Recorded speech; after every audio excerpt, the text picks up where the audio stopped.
Hi, I am Sero. This is my Twitch stream, Sero Does Stuff, because I does stuff. And screw grammar. Seems a little bit quiet. I can turn me up, don't worry. How's that? Am I louder? I'm so loud.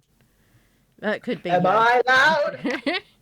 Anyway, we usually do TTRPG stuff, and today is no different. We will be playing a brand spanking new powered by the apocalypse game called Every Part of Me, which was created by Emmy, who has graciously decided to run this one shot for us. As well as Emmy, we have Jason, who you guys might recognize from Memester of the Week. Hi, Jason. Hello.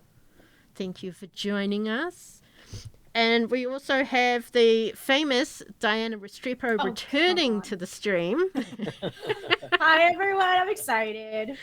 Yeah, and as well as the awesomely dressed, oh my god, I can't get over the eye makeup here. You're welcome. Adam Khan, thank you. It's beautiful. Hi, Adam. Hello, friends. I'm just giddy over here. And both of them are from the well, how would you describe Harbingers, guys? Harbingers. The YouTube show. Well, it is a so far it's we are about to premiere our third season September 8th, and this one is Hell on Earth, so it's post-apocalyptic, futuristic, where the other two seasons, the first season was witches, so it's called Coven, and the second was futuristic, Eden Redux. Yeah, Eden Redux. Yeah, so this one is a very old Western apocalyptic, well, not old Western, but kind of out in the wastes in the West, post-apocalyptic, crazy fun stuff. And yeah, we're part of a spaceship We're on crew. an adventure, and yeah, it's all coming together. I don't want to spoil anything. You have to watch the first two seasons and then the third season. But we put a lot of blood, sweat, and tears, just like all of us streamers that do stuff like this, and we're really proud of it. Costumes, the characters, so we're excited. Okay, Good job. go watch. There's a link in the chat for anyone Yes, in the thank audience you. who's interested in checking that out. Probably later, not right now, because you're going to watch us. Yeah, don't do right? it now. You have to watch us. Yes. Yep. Also, for the audience, you can actually help or hinder us. It's the usual deal here. Spend your Kiwi coins, which are our version of channel points. So at the bottom left of the chat window there, you'll see a little Kiwi icon, the fruit. You click on that, you see how you can help or hinder us, giving us a +1 or a -1 to our next roll, or, making us hydrate. We all have liquid refreshment, so we will hydrate on command. Today's stream is sponsored by VA Energy. No, it's not. But that's what I have to stay awake. Royal crown on my end, but yes. Anyway, I will go hand it over to Emmy, who unfortunately her camera isn't working, but we have the sound and we have a pretty picture of her and her Wow. My puppy named Charlie. Her name is Charlie. Dixon, did you mean to give we me already a have a +1? roll. Did you mean to give me a +1? The way you said sorry makes it sound like you didn't. But hey, I'll take a +1. Yes, you did. And that's okay, for awesome. Sero then? Yeah, that's for me. Nice. So we'll I keep gotta track keep of that. track of this for my own sanity. Yep. Okay, so But Amy. Yeah, hi everybody. Take it away. Sorry I can't grace you with my presence. I deemed you were not suitable enough to see my face, save for a still photo. And you don't know me from anything. I haven't, I've kind of just started to really dive into the more social aspect of all of this roleplay community stuff. But like Sarah said, I've just published a tabletop roleplay game, Every Part of Me. It's inspired by stories like Inside Out, Osmosis Jones, Sanders Sides, and stuff like that. You basically play as part of someone's personality. In this case, it's one of the pre-made hosts that you get to see in the game book. Her name's Candy Cardenas. She's a teenager living in a small town in Iowa who loves writing stories about Norse mythology. And as a result, all of our characters represent some Norse mythological beings with a few special twists. Yeah. a few special twists because this is a teenager's mind interpreting these things. So some translations may not be exact. Do we want to introduce characters first? Dianna, you are very excited to introduce your girl, so go ahead. All right, everyone. Hi, guys. So I am playing the Heart, the very emotional, telepathic, empathetic emotion or sense in her being. So I am playing her. The version of the Heart is going to be Pinkie Pie from My Little Ponies. If you think about it, Candy was playing My Little Ponies back when she was younger, and I feel like it just kind of drifted into her growing up, and that's who I'm gonna be. So sorry ahead of time, but not sorry. So we'll see how this ride goes. I'm very excited about it. And Adam is playing a very contrasting character, or should I say, group of characters. Absolutely. As opposed to the pink and happiness, I am the black soul of not really the soul of darkness, but I'm actually going to be playing the brain inside Candy. Her thoughts, her mind, her memory, as well too, of just all of these crazy emotions that go through her cranium as well. And I'm actually going to be in the style of Odin's ravens. Very good, Dixon. Yes, Dixon, absolutely. Great Both of them. If I get super close, you can see I have two different color eyeballs. You do? Just to match. You didn't even notice? I was busy doing. Oh, I know you were doing my makeup. You were looking directly in my eyes. Wow. So yes, Huginn and Muninn. I will be playing the ravens. yeah, you get to play them both. Excited to let you be special for today. Wow.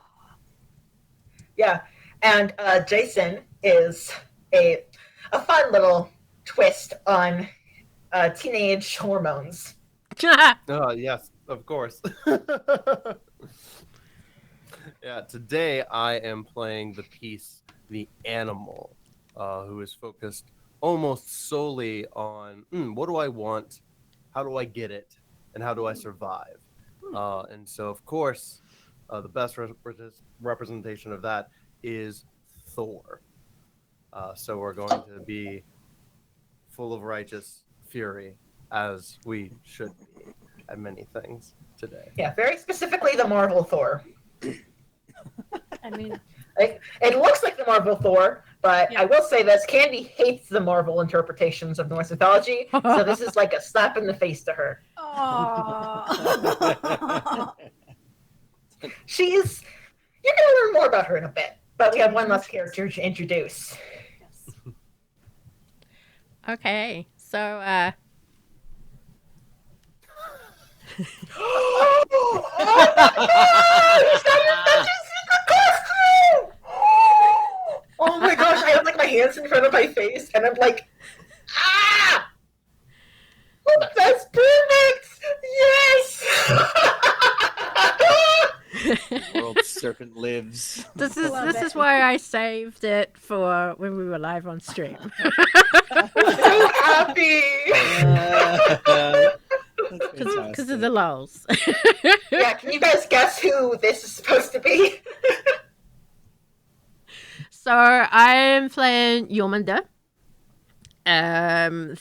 With the piece that that I'll be playing is the disease. So in this instance, this disease, Jörmungandr is representing anxiety in our host. So I unfortunately do not have a representation of the tail and the mouth, so just pretend there's one in there. Otherwise, the world will end if it's not. But yes, also probably a hater of Thor, going by Norse mythology. So we probably don't get along too well there, Thor. I'm afraid. I have Anger the and live stream anxiety. itself pulled up. I have it pulled up on another screen. I see that you've just zoomed in on the snake's face, and I love that. That's so beautiful. Yeah, and I shall be your soul master for this evening / afternoon / morning / whatever time it is for anyone watching this live stream. And I've been kind of stressed about this, but I've also been very excited for this. So, what do you say that we get right into this bad boy, huh? That sounds great. Let's I do shall it. take. I shall take wing. Okay. We're gonna start with a little bit of a cutscene, if that's all right with you guys. Sure. This, I would say that it is late afternoon at a humble suburban house somewhere in the Midwest. Like, you can actually see like fields of corn and beans in the distance. It's like starting to get towards harvest season, so all of the corn is really tall, and you can see like silvery stalks sticking up in the distance.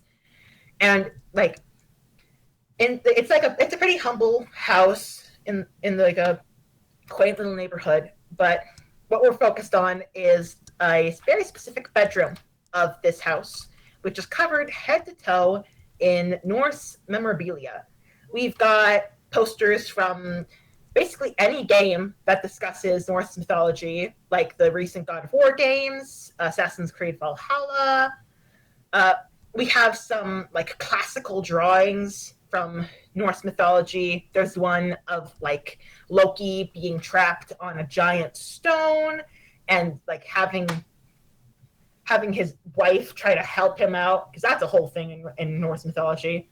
There's one where it's just Odin sitting on his big throne in Asgard with an eye patch covering the eye that he poked out to gain infinite knowledge. And that is set over the bed of one Candy Cardenas. She's a pretty traditional teenage girl from the look of her. She likes to wear this big, kind of fluffy yellow sweatshirt all the time. That's like kind of her signature thing. And she's got really short hair. And she is like sitting on the bed the way that a lot of girls do, where it's like belly on the bed, and her legs like kicking up, staring very intently into a computer screen on her email, because this is the day that the American Society of Journalists and Authors is supposed to send feedback to teens and kids from around the United States who have sent in a short story to be reviewed by published authors. And today's the day that Candy is supposed to get her response, and you just see her glued to the screen. She is barely blinking, and we actually like zoom in on that unblinking eye, and our scenery changes to this dark and stormy Nordic village. It's settled along the rim of this gray sea that is constantly thrashing ever so slightly.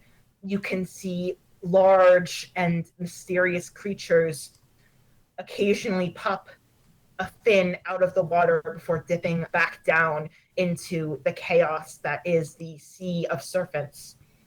And further from that coast is the humble town of Little Asgard. This place is comprised of a large series of pretty classic Viking houses, a lot like what you see in How to Train Your Dragon, for example. Back. You know, like the long halls and all that stuff. And the streets are particularly quiet tonight because, as we see, there is all the activity in the city today is focused on one very big long hall, and we can hear laughter and music inside. In Little Asgard today, the giant how do I pronounce this? Aegir, I believe is how you pronounce it, or at least that's how I am going to pronounce it. But the giant Aegir is hosting a grand feast to celebrate a story written by the god Bragi, the god of poetry and eloquence. And we see this huge giant of a man sitting by this impossibly big cauldron full of mead. And the god Bragi, who just has this like just bright ginger hair, huge ginger beard, just ginger all the way, like telling his story to people gathered around him. And basically everyone who lives in Little Asgard is at this feast tonight, celebrating what they believe to be the successful story of Bragi. But for a small handful, they know the truth about this world. And I want to start with Thor. Thor, you know that the story was written by your host, Candy. So, but how do you play along with everyone believing that Bragi is this original creator? What are you doing at this party?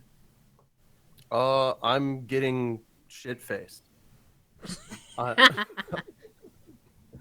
I am celebrating and saying, "Oh yeah, Bragi's wonderful. He always comes up with the most original and most interesting tales." And I am just tossing one back almost constantly. I think at one point we'll like pan over and see I have two big tankards and just going back and forth, taking it down. That definitely fits with what I imagine for Thor. And I would imagine that I always forget how to pronounce the name of your character, Dianna. How do you pronounce it? Sjöfn? Yes. Sjöfn. Oh my gosh. I thought I wrote it down and it's wow. I don't know where I put it. Norse words are hard. Yeah. Oh, I gotta hold on. Let me look at Discord because I forgot to write it down. Oh wait, I have it here. No, I don't. Oh yeah, Sjöfn. Sjöfn? Was it Sjöfn? Schwolfen. I think it was Sjöfn. Schwol? Schwolfen. Sjöfn. Sjöfn. Okay, that's how we're going to say it. Sjöfn. Sjöfn. Hi, Eeyore. Yeah. No one thinks it's weird that this particular Norse goddess looks like a animated pink horse, but that's the spell of the soulscape. What's Sjöfn doing? Oh yeah, she would be like walking around and can there be confetti in this world?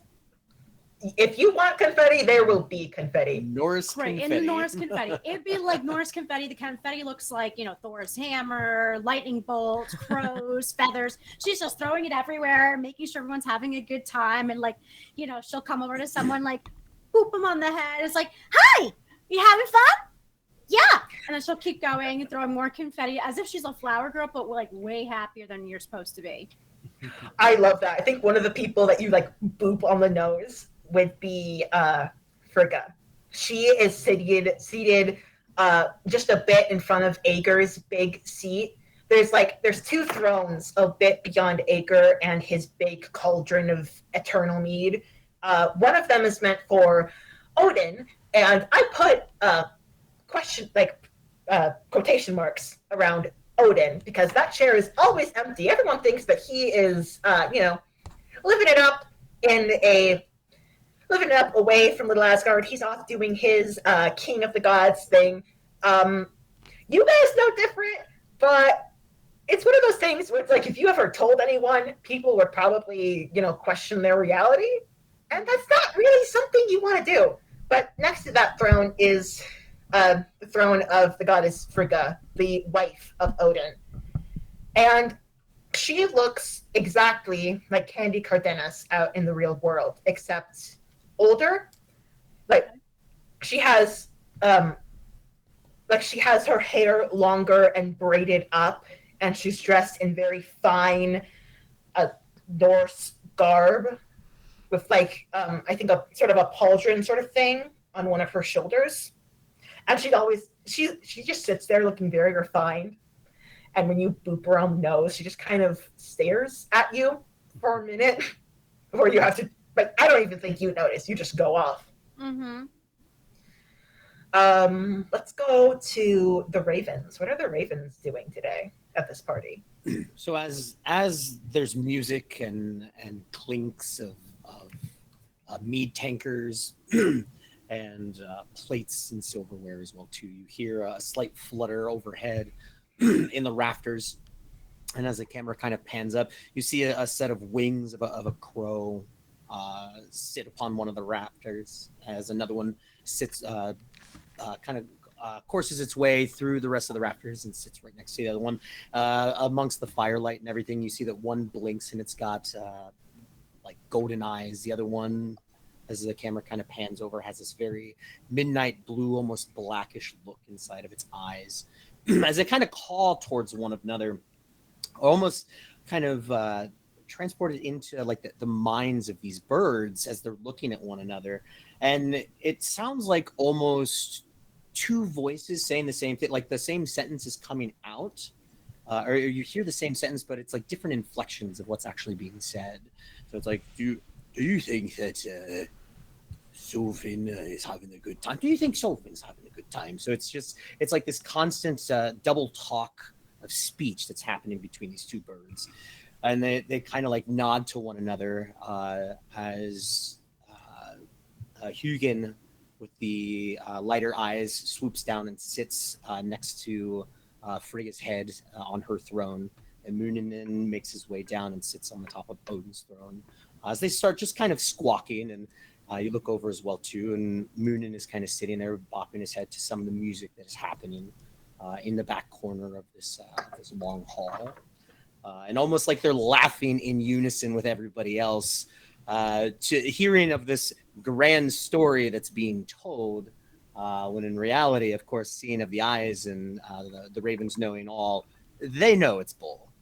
But again, going along with it and just cawing out of happiness and sheer crow joy, as we can Yeah, I think like Frigga, even though she does maintain her kind of stoic appearance, she does kind of stroke Huginn's head kind of absent-mindedly. And I think over in the back, we have Jörmungandr. What's he up to at this party, and how is everyone else reacting to him? Jörmungandr is kind of skulking around in the back. There is alcohol being consumed, but Jörmungandr's got a very upset stomach. He's like, I don't feel good. This not a good day for Jörmungandr, but it could be a good day. I don't know. So yeah, I'm trying very hard not to laugh at that. Okay, I'm just gonna have to like desensitize myself to the fact that that's gonna be the voice for this stream. Okay. Yes, sorry, Jörmungandr talks like this. I think the only other person, being God, whatever you want to use for the guests at this party, that is willing to kind of like sit by you and your eternal like tail munching that you have to do is Fenrir. He is this humongous wolf with this thick blackish fur and these giant jowls that are constantly just dripping with drool. And like out on the big table in the long hall, everyone's got like these great plates full of freshly caught fish and meat supplied by Njord, god of the sea and its riches, who I decided looks like Sidon from the Zelda series. Wonderful. So you just see that character walking around like fixing everyone's plates and getting fresh servings of like freshly caught deer and boar and trout out for everybody.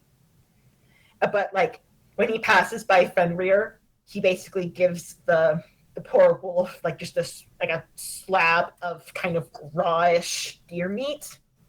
Hey, And give little brother My mates.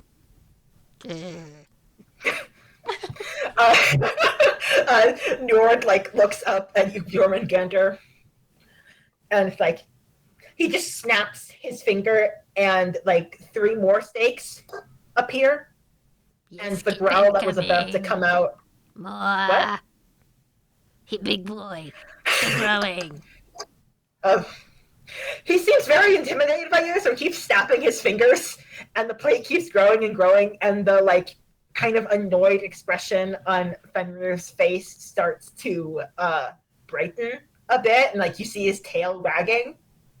And it's there's now raw deer meat kind of tumbling off of his little doggy dish that they got out for him. That's good. Thank you. I love that.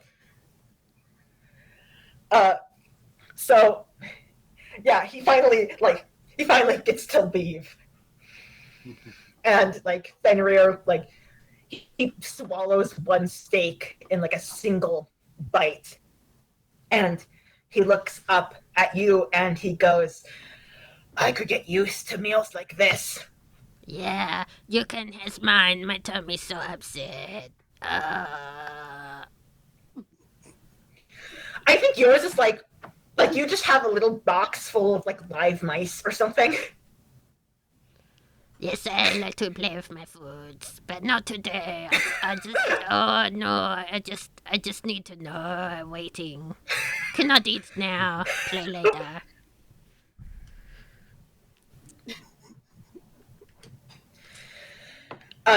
Yeah, I think most dogs can't really smile, but I guess he gives kind of a smile you see in my little profile pic with my Charlie. And he starts eating the live mice, but I'm not going to describe that because that's icky. Crunchy. Snacks. Yeah. Over by the big cauldron, Bragi is reading the crescendo of his story. It was this tale of the god Balder, the dead god destined to come back at the end of Ragnarok, and how he copes with his PTSD in hell under the influence of hell herself. And he's this is not a world that should know what PTSD is, but you're some of the only people here who do have some awareness that that's more of a modern term than anything else. But as he's reaching the crescendo of his story, where Balder shares his feelings with some poor Draugr who's also stuck in hell, and they have an emotional connection, very angsty story that is fitting for a 14-year-old to write. I think the 4/5 of you, you kind of space out as suddenly your focus is thrown over to Candy's world as her computer beeps.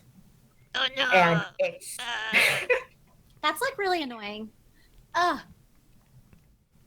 you're all, to anyone else, it's kind of you're frozen for a few seconds. I think maybe with Sjöfn, maybe it's a cartoonish freeze frame. You're just kind of ugh! And your legs are still stiff because that's just your personality. Oh. And then Thor's pauses halfway through a big drink and mead dribbles down his beard.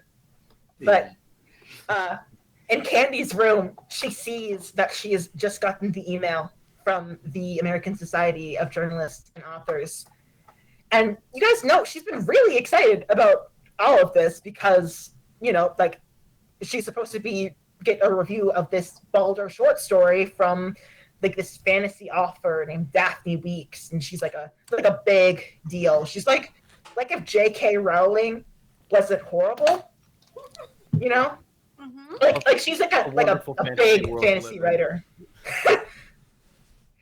But she pulls up the email, and you can almost hear the voice, or at least what you imagine to be the voice of Weeks in your heads, as she reads this email. Dear Miss Cardenas, I was assigned to read your short story, Baldur and the Gates of Hell, for this contest.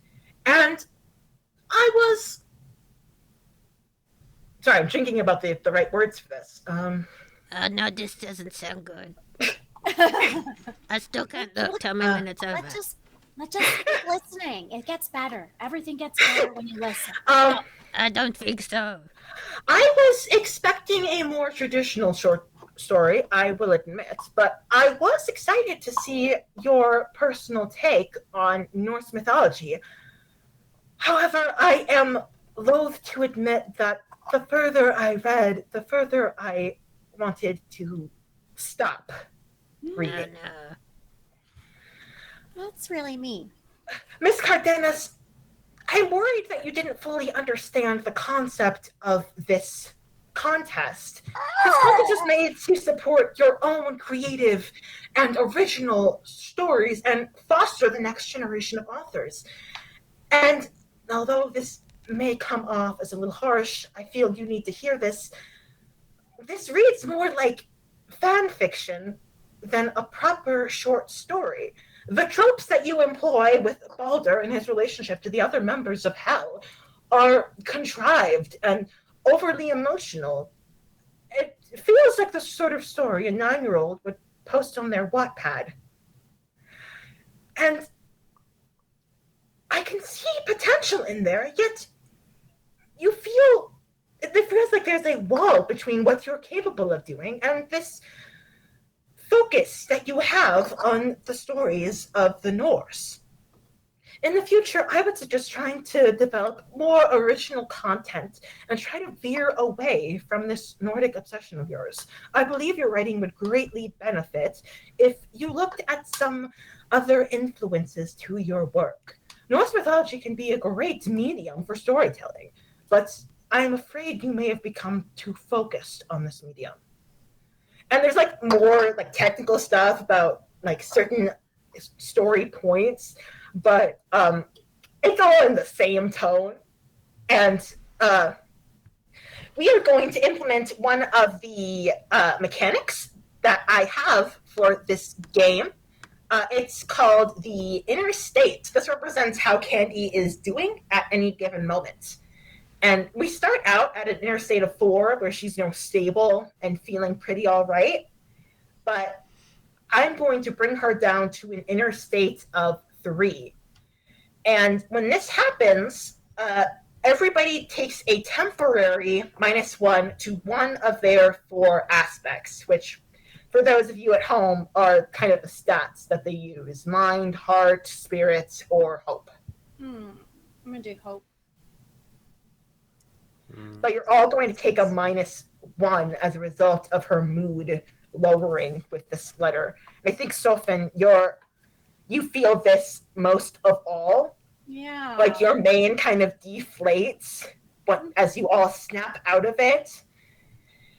And outside you hear rolling thunder in the distance.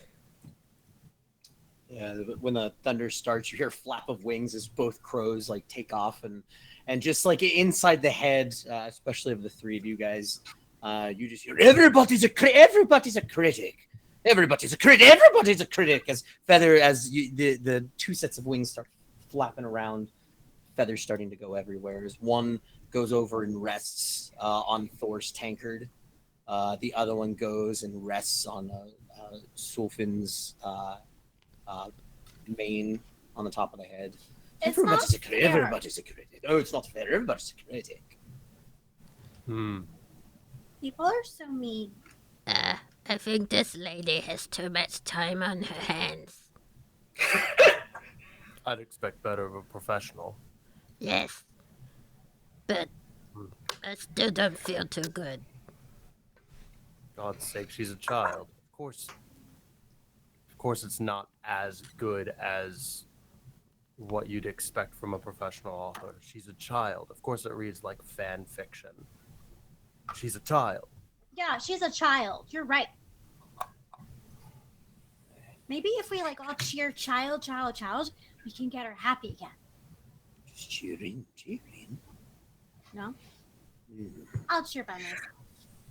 Yeah, like when you all stepped out of it, you saw like Braggy like choked on his knee for a second, and now Heimdall, who was standing in the corner, Heimdall's like the watchman of the gods, and he in this world he's like this pure gold statue of a Viking, and he's like slapping Braggy on the back as he's like trying to cough up the mead that went down the wrong pipe.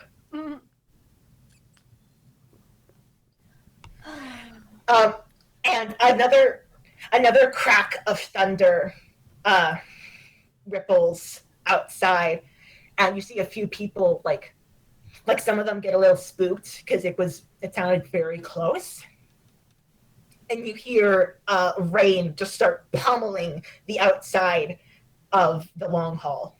I don't like rain. No, don't believe it's just rain. It's emotions as well. There's a whoosh over towards the front. Are the front doors to outside open right now? I think one of them is like kind of ajar a little bit, so you can easily fly out as a raven. Yeah, and you see just both of them disappear outside to go see what's happening. Okay. As soon as you do, your feathers get soaked. They're just clinging to your bodies like a tight blanket because the rain is coming down hard and fast. And I think the long hall is situated at the top of kind of a slope that all of Little Asgard is built on. And, there are streets and paths leading to houses of the denizens of the area and workshops and all of that stuff. And further down, you can see the Sea of Serpents and the like gray rocky shores. The waves are like starting to crash against them, and you can see some of the water start to lip over the edge of the shore as the storm continues to just pummel you. Yeah, Thor's going to walk out into the storm. Yeah, you two get instantly just soaked. Your cape is now like clinging to your back like wet socks. Would I the player, have a guess at like what this would be indicative of? Would Thor the character know that?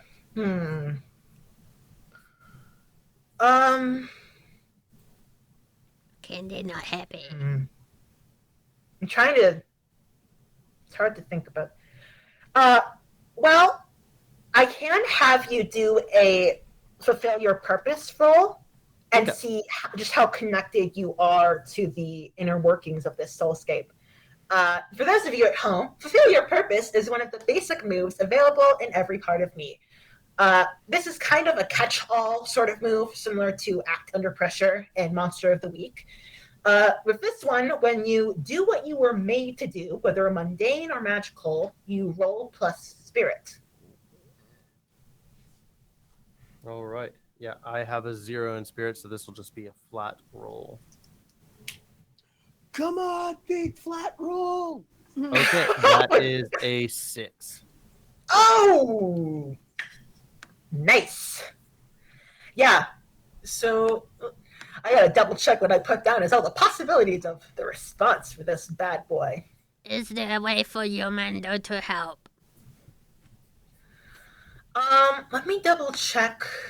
I believe there may be. Jörmungandr has very shit spirit at moment, though. So I have 0. -1, 'cause temporary -1. Not after the pact. It would have to be like beforehand with a different move. And you can't do it after the roll. Sad. But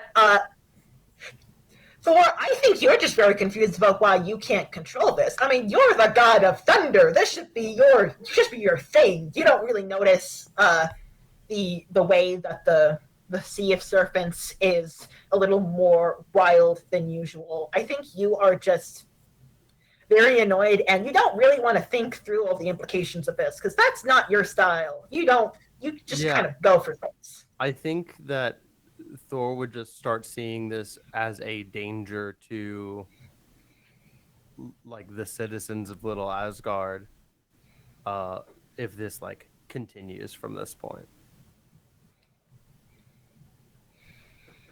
Yeah, that's fair. Jörmungandr, did you go outside as well? Yeah, Jörmungandr gonna push through the pain and go see what happens. I have to ask, since you have, we said that you have your tail in your mouth all the time, since that, like, otherwise it will start Ragnarok. Jörmungandr How do you move then? Do you have to, like, roll? Yes. Or do you have, like, a bouncing? Yes, like a tire or donut. Oh my gosh. Yeah, so we just see this giant snake just rolling through the doors and just kind of get knocked aside. Like, and the like pebbly ground outside has gotten so slippery that your motion like slips and you fall sideways. I know, I rolled over. I couldn't get up. Yourself.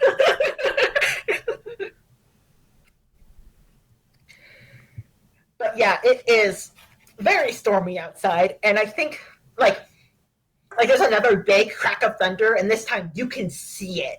It strikes the Sea of Serpents and blinds everybody outside for a second.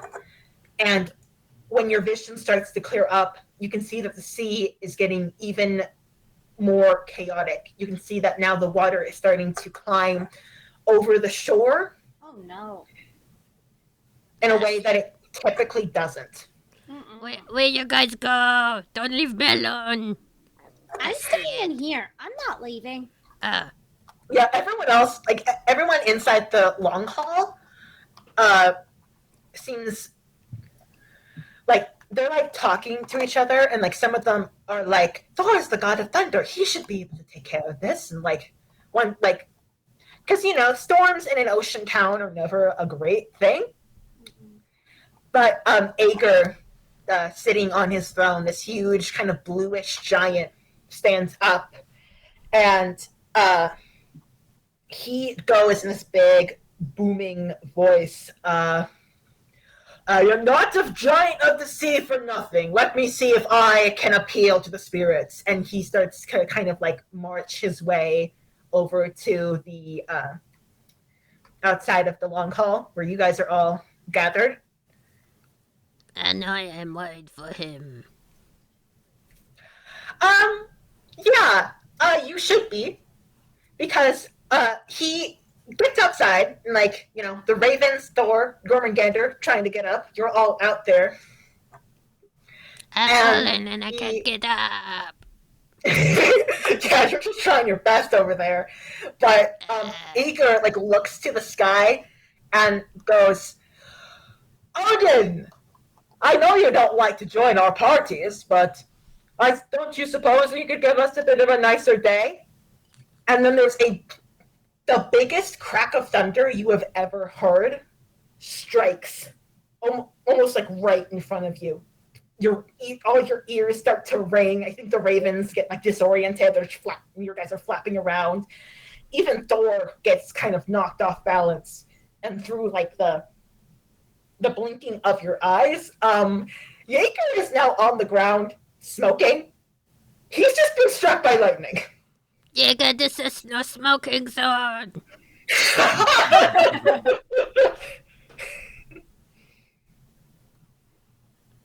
what are you gonna do about that? The guy who said that he controls the sea is now unconscious. Yeah, Thor is going to go like pick Ager up and move him back inside the longhouse and just tell everyone like, okay, shut the doors. The storm is getting too rough for anyone to go out in. Wait, pick me up first. Pick me up. I'll pick you up. Thank you. I'll sling you on my neck. This is fun. I could get used to this. Like you go in. Thor brings unconscious smoking Jaeger, and people start to like kind of freak out because that just happened, and they see his state, and the party environment is starting to kind of crumble. Frigga and Heimdall are like furiously talking to each other over by the cauldron, and Njord is like looking at him, like hands on his head in like an expression of pure terror. And Fenrir, who's by the back, like goes over to Sjöfn and goes, "Put my brother down. I've got him," and like nudges Jörmungandr off of her back. Ah, Killjoy! Cock block! First kill! Put me back! Yeah, and Braggy goes, "All right, guys, come on, it's okay. Let's keep this party going. Come on." And he's like kind of clapping. He's like, "Come on, I was just about to get to the good part of the story. Come on." But no one's really paying attention to him right now because they're all coming over to Thor, and they're like, "What just happened? What happened? What is going on?" The storm is getting a bit rough. It would be best for everyone to just go ahead and stay inside. And why don't we continue enjoying our friend's wonderful story? And just like gestures back over and like throws it back over to our friend. I can't remember his name off the top of my head right now. Braggy. Braggy, thank you. Yeah.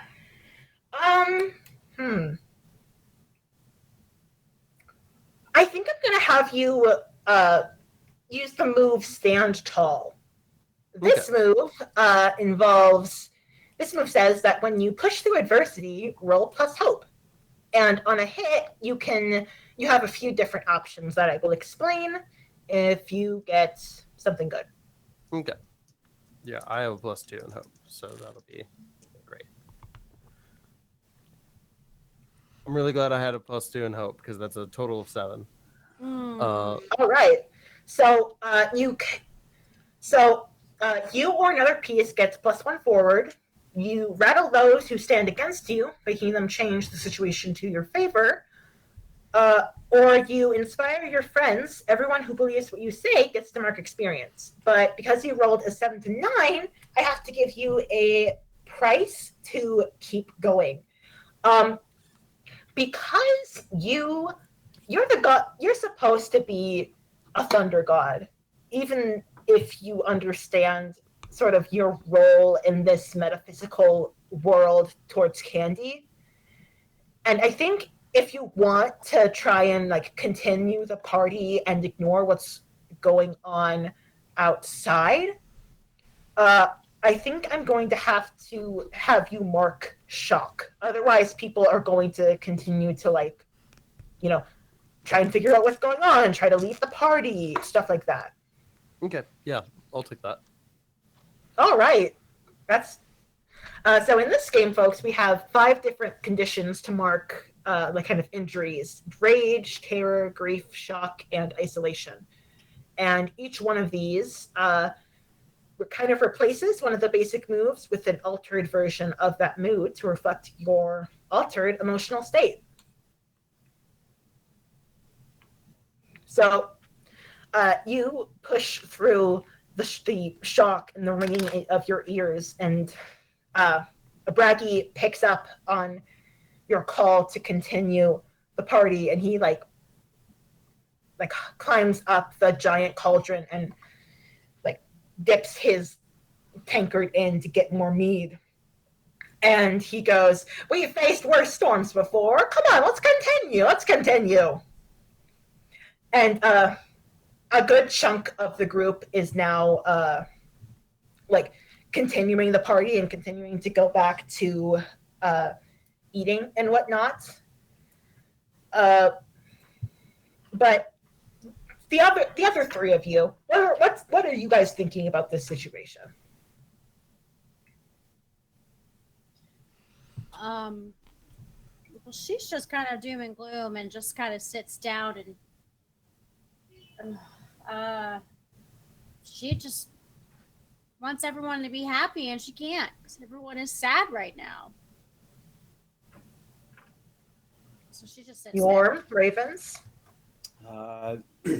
Yeah, they hang out outside just for like an extra minute, taking in the environment. They fly back in and they go land. One Huginn lands on Thor's shoulder, and Muninn lands over on what's your character's name? Sjöfn. Sjöfn lands on Sjöfn as well. And then actually inside of your heads, you actually hear that same sort of weird voice that we were hearing in just the Ravens' heads earlier. Just these two voices saying the same thing. Do you believe that this has something to do with our greater one? The storm is coming because of what she read. There could be something different in her head, no? Are you just talking telepathically? Yes. Yep. Yeah. So yeah, you guys just hear that just like echoing in your brain. And it also has a little bit of a like a screechy caw behind it as well too. But the ravens do kind of stare at you, and as you kind of look up at them, they're kind of like using one eye and looking into your faces of each of you. What say you? Me? I know that this is not my storm. Oh, not your storm, but it could be hers, no?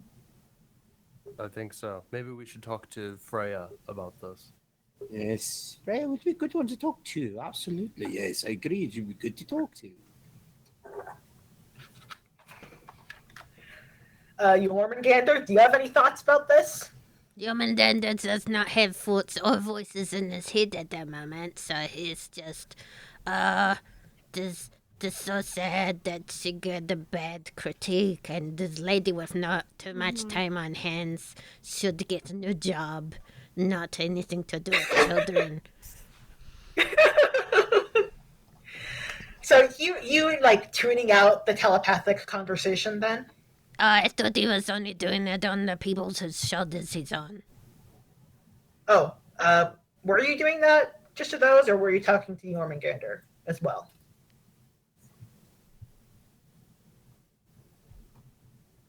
Oh no, I was talking to Jörmungandr as well too. Okay. That was something that the three of you can hear. Jörmungandr says, yes, storm probably to do with candy. Candy. So I you would guys like some mentioned candy. Maybe that'll make her feel better. so you guys mentioned Freya. Do you want to find her in this party then? Yes. Yeah, I think that would be a good idea. Awesome. Before I tell you guys where Freya is and what she looks like, Jörmungandr, as Yes. you kind of finish up this telepathic conversation, Yes. you see out of the corner of your eye, Fenrir slips out of the long hall and heads over into the storm. And now, little brother, where you go? Come back, little brother. He doesn't listen to you immediately. He like his tail slips out of the door. Immediately implies that he will soon, just not right now. I roll on over. Okay, but first we're gonna. So, ravens, Sjöfn, Thor, tell me, what does Freya look like? How does she get represented in Candy's mind? I'm gonna say tall. Let's all pick one adjective. We'll build this. We'll build this Barbie together. You got I'm it. gonna say tall. Human, I'm guessing. Yeah, definitely more. I would say, looking at her, definitely human aspects, but I would even say perhaps her hair kind of flows almost like Thor a little bit on her back. So she's got like a few aspects of each of us as well. So a couple like black feathers from the Ravens. So she is kind of like kind of like the epitome of the three of us, just like a little piece of each of us. A piece of a piece, eh? Just little things, little pieces of pieces. That's mine. What's yours, Dianna? Well, I want her to look kind of like a Valkyrie, except her armor is not just, it's going to be rainbow. Ugh. Ooh, Good day. Ooh, rainbow. Just rainbow all over. All right. So, while most of the people at the party don't know about Candy, does Freya know about Candy? I would think so. Yes? I Rolling? say yes. Yay! Okay. I said yeah, I just rolled okay. double sixes on a yes. I love that you both rolled to decide whether she I was rolled in on A things. total of a I'm 6. gonna So roll. yes, yeah, I absolutely agree. So we got a bunch of 6. Okay. So, Freya, then is one of the people who is not partying. Then, in fact, she is now pacing along the side of the hall next to some like a array of wooden round shields. And since you said she's a Valkyrie, I'm going to give her wings, kind of like black wings, similar to the ravens. Pegasus, well, yes. Pegasus. Mhm. You're not Fluttershy, but I know. like the wings are kind of fidgeting on her back, Mhm. and you can tell that she is not. Thor's speech did not get her back into the party atmosphere.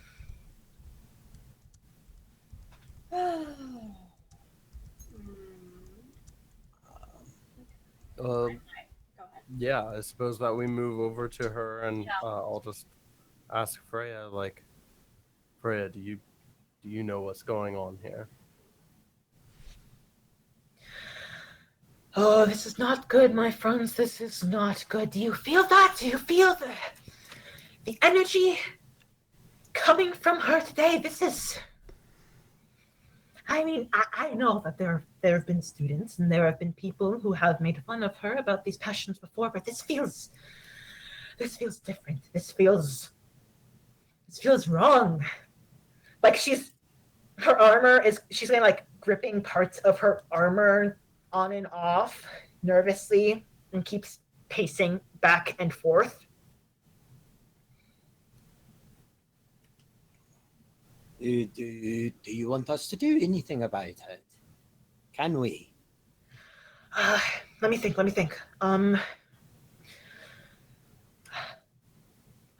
What does the sea look like outside? The sea of serpents is crashing around. It seems like the water levels are also crashing up as well too. It seems the storm is rushing in and possibly only getting worse. Getting worse. And of course, Ager was struck by lightning. I've come to understand something better about Ager. I believe that in this atmosphere that we all live in connection to our dear girl, for Ager to be struck means for Candy's feelings of success to be struck. This is bad. You said the water's rising? Yes, the water is rising very much so.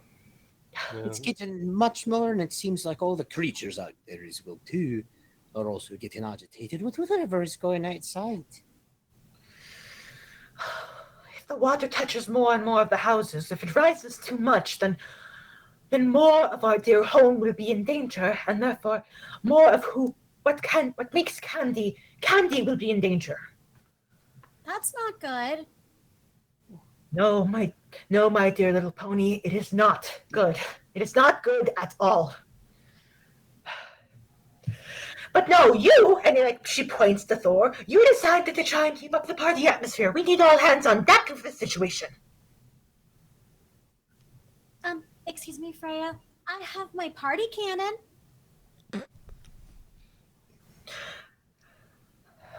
My dear, I don't know if the party cannon is going to stop our home from flooding with the representation of our dear girl's emotional turmoil.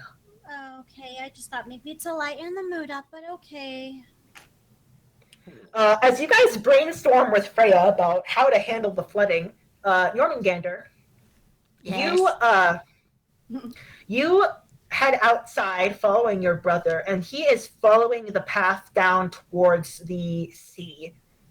He doesn't seem bothered by the way the rain pins his fur to his body. Brother, little brother, this no time to go swimming.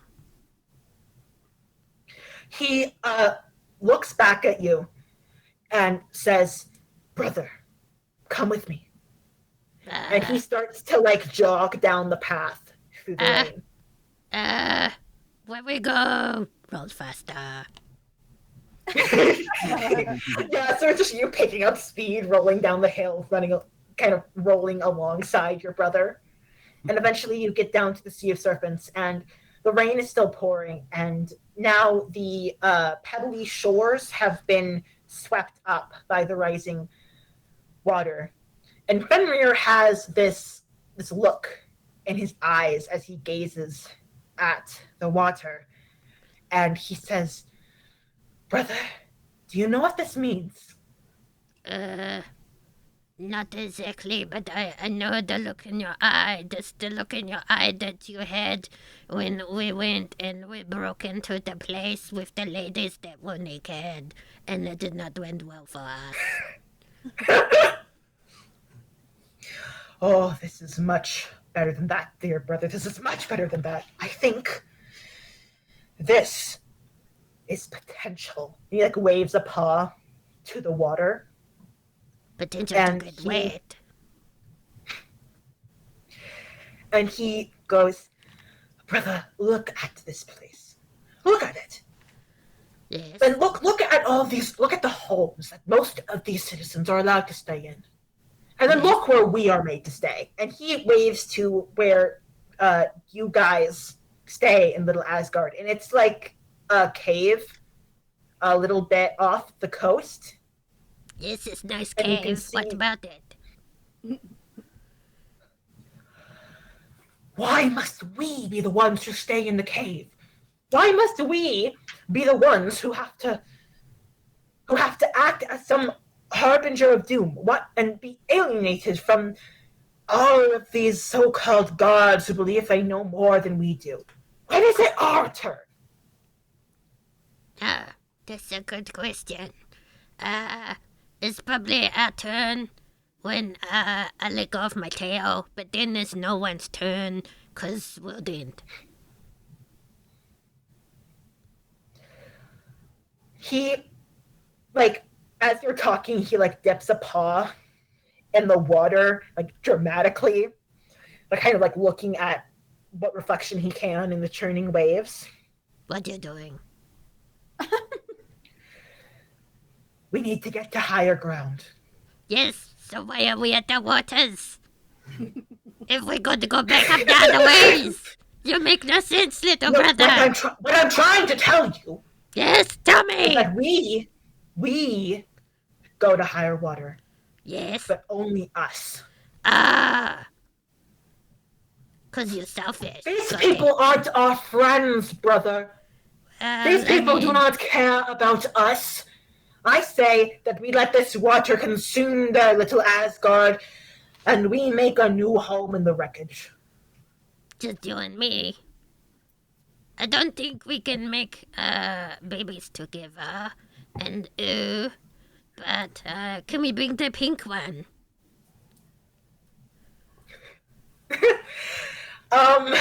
Thor can die. I don't care for Thor.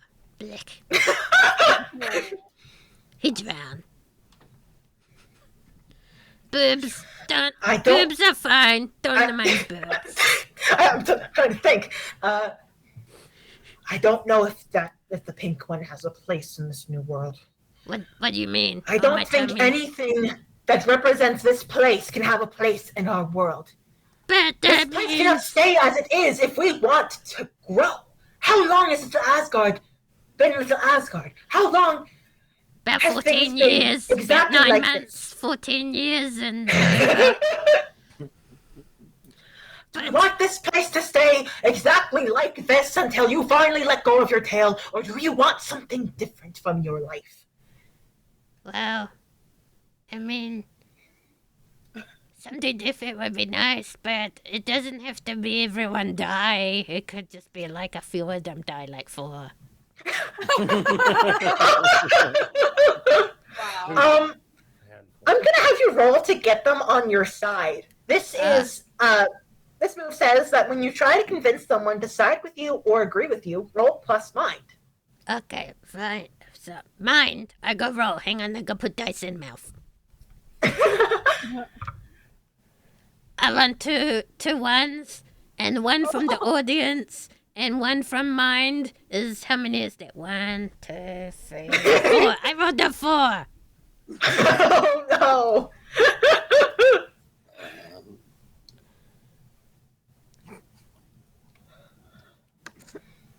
He seems to get his fur kind of like bristles as you try to explain this, and he just growls, "They are not your friends. Stay and help whoever you want. I'm getting to higher ground. There'll be a place for you when you finally come to your senses." And he starts running back up the hill. Now I gotta go uphill. I gotta roll uphill. Fuck this shit. You have to do that as the water is like starting to splash onto like the bottom of your little loop. I'll get it later. This much.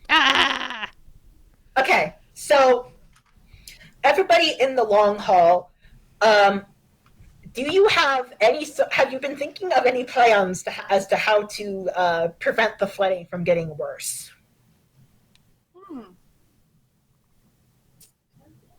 Like, we can say that this is what you've been brainstorming with Freya. Yes. Okay.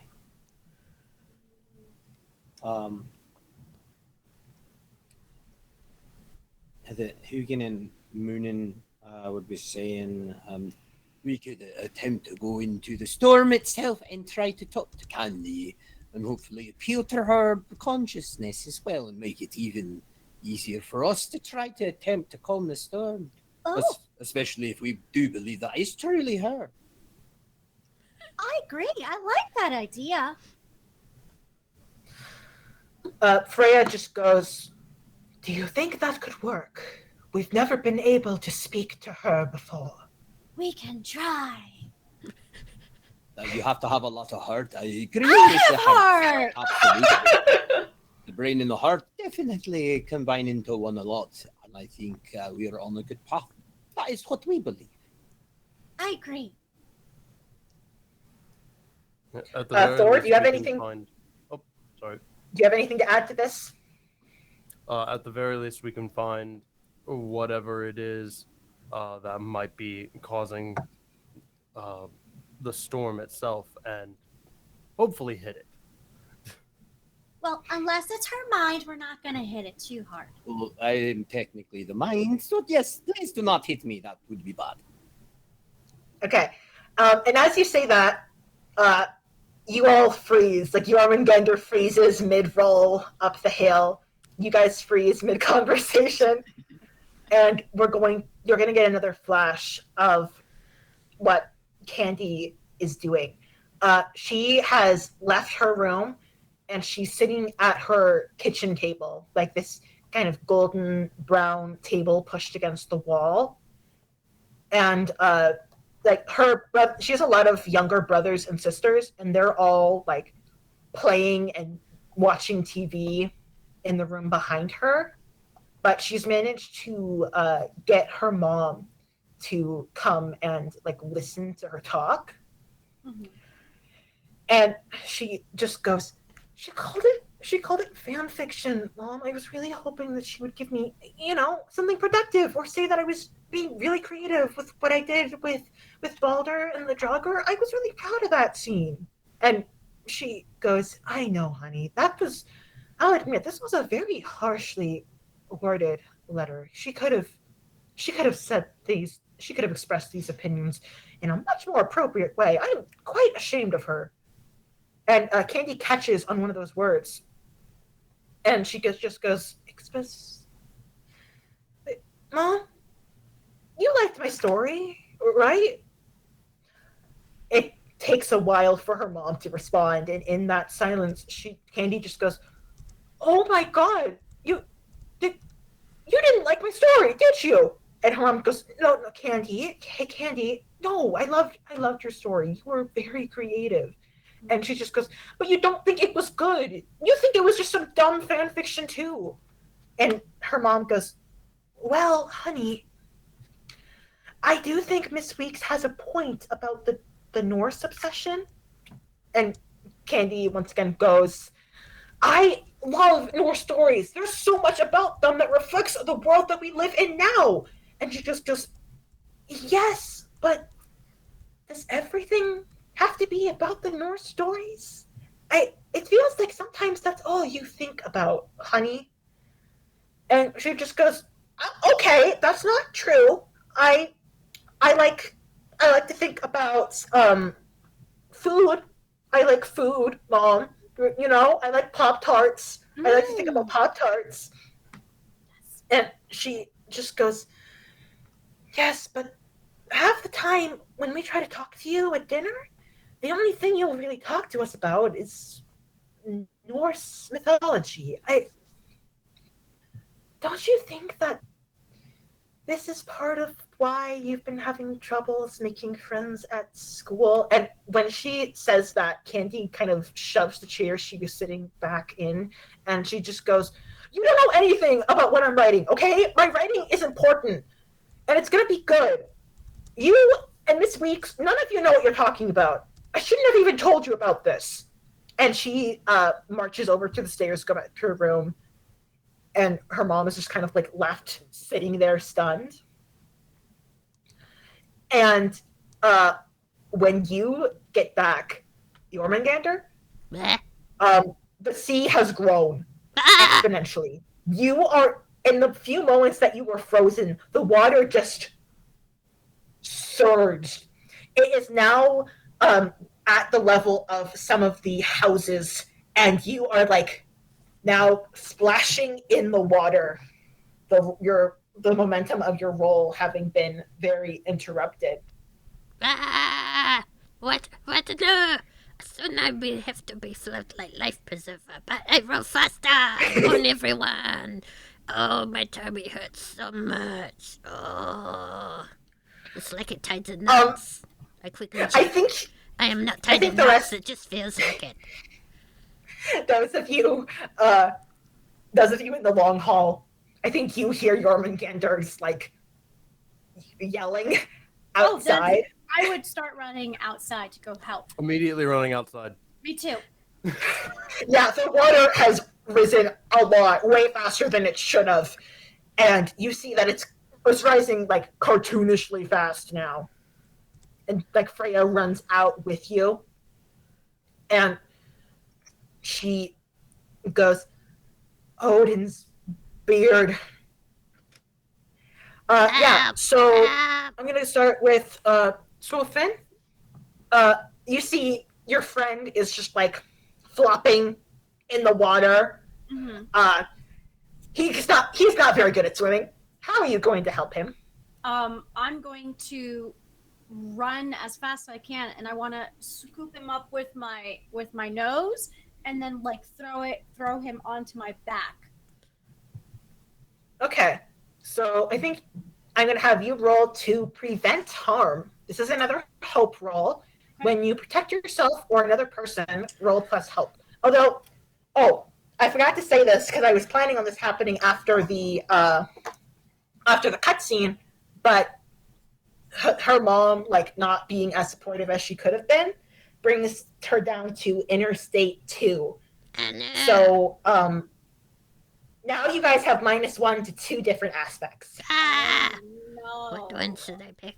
Yeah, no. Oh crap. So do a -1 on a different aspect than what you picked initially. Oh Can- no. Question, Soulmaster. Is it possible Yeah? to have -2 on an aspect? Yes. Okay, I do that. If it's because of this, that's allowed. My spirit's so low. You are not magical. But yeah, prevent harm. That's a plus help. All right. So let me roll. Ooh. Six, that's 11 with a 0. 11! 11! Nice! Okay. Yeah, so on a 10 plus, you protect your target from harm and keep on moving. So you successfully get Jörmungandr out of the rising water. He's just like flapping on the ground, trying to get his momentum back. You're my favorite. I save you first. Aw, hold on to my mane. Curl up. Let's go. Okay, I grab with my mouth. Not too tight. I don't know. Okay, I did. Okay. Yeah. So yeah, you catch back up with Thor, who is running down, but Sjöfn was able to help. So, but the water is still rising, and it's now getting to like the second layer of homes, and you see some of the denizens of the longhouse are like coming out after hearing you scream, and they're seeing the waters rising, and people are starting to freak out. Up. Evacuate. Oh, it's so anxious. We I'm need gonna to get puke. into. Okay. Yeah. Puke over there. Don't puke on me here. I have to let go to puke. No, over there. But I can't hold on if I have to puke. Oh, that must be so gross. Okay, we're Your friends. tail almost falls out of your mouth. I'm Your tail almost sorry. falls out of your mouth I and may bounces have back up, puked but a you managed to little keep bit it in. on your maid. I didn't mean to. Well, at least It's okay. raining outside. Yes, Yeah, there is the that. rain will wash it away. And there's puke all down her back and on her tail. Oh, mane. no. Oh, there's a whole mouse. Yeah. Bye, mousey. Yeah, one of the mice that you were going to be eating in the dining hall is now running out with all the other residents. Oh no, it's a mouse I of the swallowed hall. whole earlier. I managed to get one down. He come back up on me. Oh no! Or rather, he come back up on the pink one. No. She did not see it. It's okay. I don't tell her. Okay. Yeah, but Talking to. little Asgard's floating. People from the long hall are panicking. What now? I need to go into her mind. I want to talk to her. Am Mind. I already on their mind? Yeah, you don't know about this plan. You're at Jörmungandr. What are we doing? I stopped puking now. What do we do? Well, wait. She's getting more upset. I can see that. Her mom was really mean to her. Yeah. Yeah. We have to do something. Let's get back to the others. Okay. I go where you go, cause I was holding on. Yeah, you stay on me. Here we go. Okay, I try not to The puke others. again. No Right. more puking. Okay. This is Right, you're all back together. The ravens, as Thor and Sjöfn ran outside to get Jörmungandr, they would actually be sitting. They would find a perch kind of close to the door, watching them go outside. But can I do a figure out their angle on the mom? So basically, what she was talking about, studying. Trying to figure out her angle on what she was talking about. Yeah, totally. Okie. Yeah, so figure out their angle.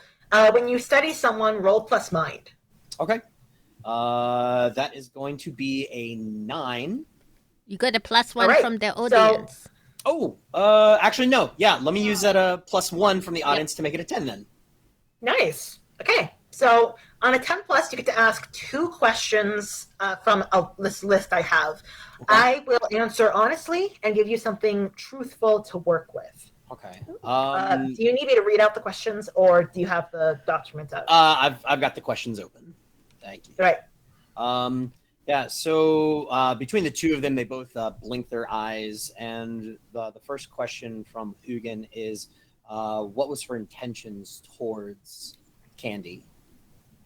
So I think when you're doing this is kind of like looking through Candy's memories. Like, I think we see like in a metaphorical representation, like the two ravens flying through this sort of black void gallery, and there are like different like images up on the walls, like moving images showing different memories of candies, and you like look at one that just formed with her mom, and the expression on her face, it isn't mean. There's a lot of hesitation in her face.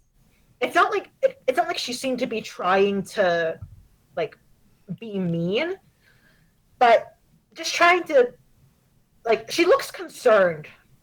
I think is the best way to describe her face.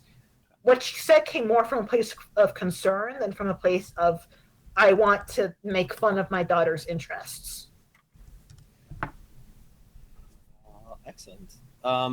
The other would be, as Huginn is thinking of that question, wanting to know, getting that feeling from the mom. On the flip side, Muninn is thinking, well, what can this concern and everything teach us? Like, so what can we essentially learn from what her mom was talking about to hopefully gather through this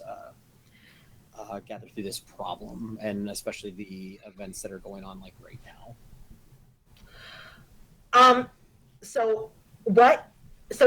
think you hear an echo of what the last thing she said to Candy was, that line about why she's struggling to make friends. And like, you see that next to the current memory playing out of her in her room and seeing all of this Norse memorabilia. And it is a lot. There's not really much else that isn't Norse themed in this room. It's the sort of intense interest that would drive away a lot of kids her age because they don't understand it. So that maybe there is some truth about Candy's obsession causing her issues with her social life. Okay. Awesome. Yeah. Both ravens, they kind of turn away. Their eyes almost blink at the same exact time as they sit there and they wait by the door, waiting for the others to come back inside. Yeah, that'll be a little hard because, like I said, a lot of the people from the party are now starting to go outside and they're seeing the extent of the flooding. We go evacuate. I husband cave. Cave is probably safe. I think so, but we have to meet up with everyone else first. Uh, We're almost there. Okay. Thor, do you have anything you want to do? Or do you need to finish your sandwich? I want to look around and see, like, where's the eye of the storm? Because I know that, like, if we have a heading, we can start moving, and that's what Thor wants more than anything else, is to just like start moving to solve the problem. Snakes, baby. I think this is going to be another fulfill your purpose role. Since it does, well, actually, you know what? Since this is kind of like looking at Candy, I'm going to allow you to. Oh wait, I just realized I had you mark shock. So instead of using figure out your angle, you'd have to use harden your beliefs. And that's an alternate version of the move, where instead of trying to figure out what someone's thinking, it says when you want to confirm that your view of someone is true, roll plus mind. So I guess an important question to ask before we do this roll, Thor, is what do you think? What is your current view about Candy and causing this storm? I mean, like, I think Candy is really upset, obviously, and I think that she's being reactionary to kind of all of the like bad news that she's been hearing. All right. So yeah, you'll be rolling plus mind. Okay. So this will be a flat roll because I have a -1, but I did get a +1 earlier. Ooh, so that is a 7. Alrighty, so you didn't roll high enough to get rid of your condition, which that's what happens if you roll a 10 plus. You get to clear the condition and do like the base move. But on a 7 to 9, the Soulmaster tells you 2 things you believe about this person. One of these details is a lie. So the Eye of the Storm is either out in the middle of the Sea of Serpents or directly above the building at the tallest point of Little Asgard, the place that is designated as the House of Odin. But you can't tell which is which. Okay. Yeah, I think with that,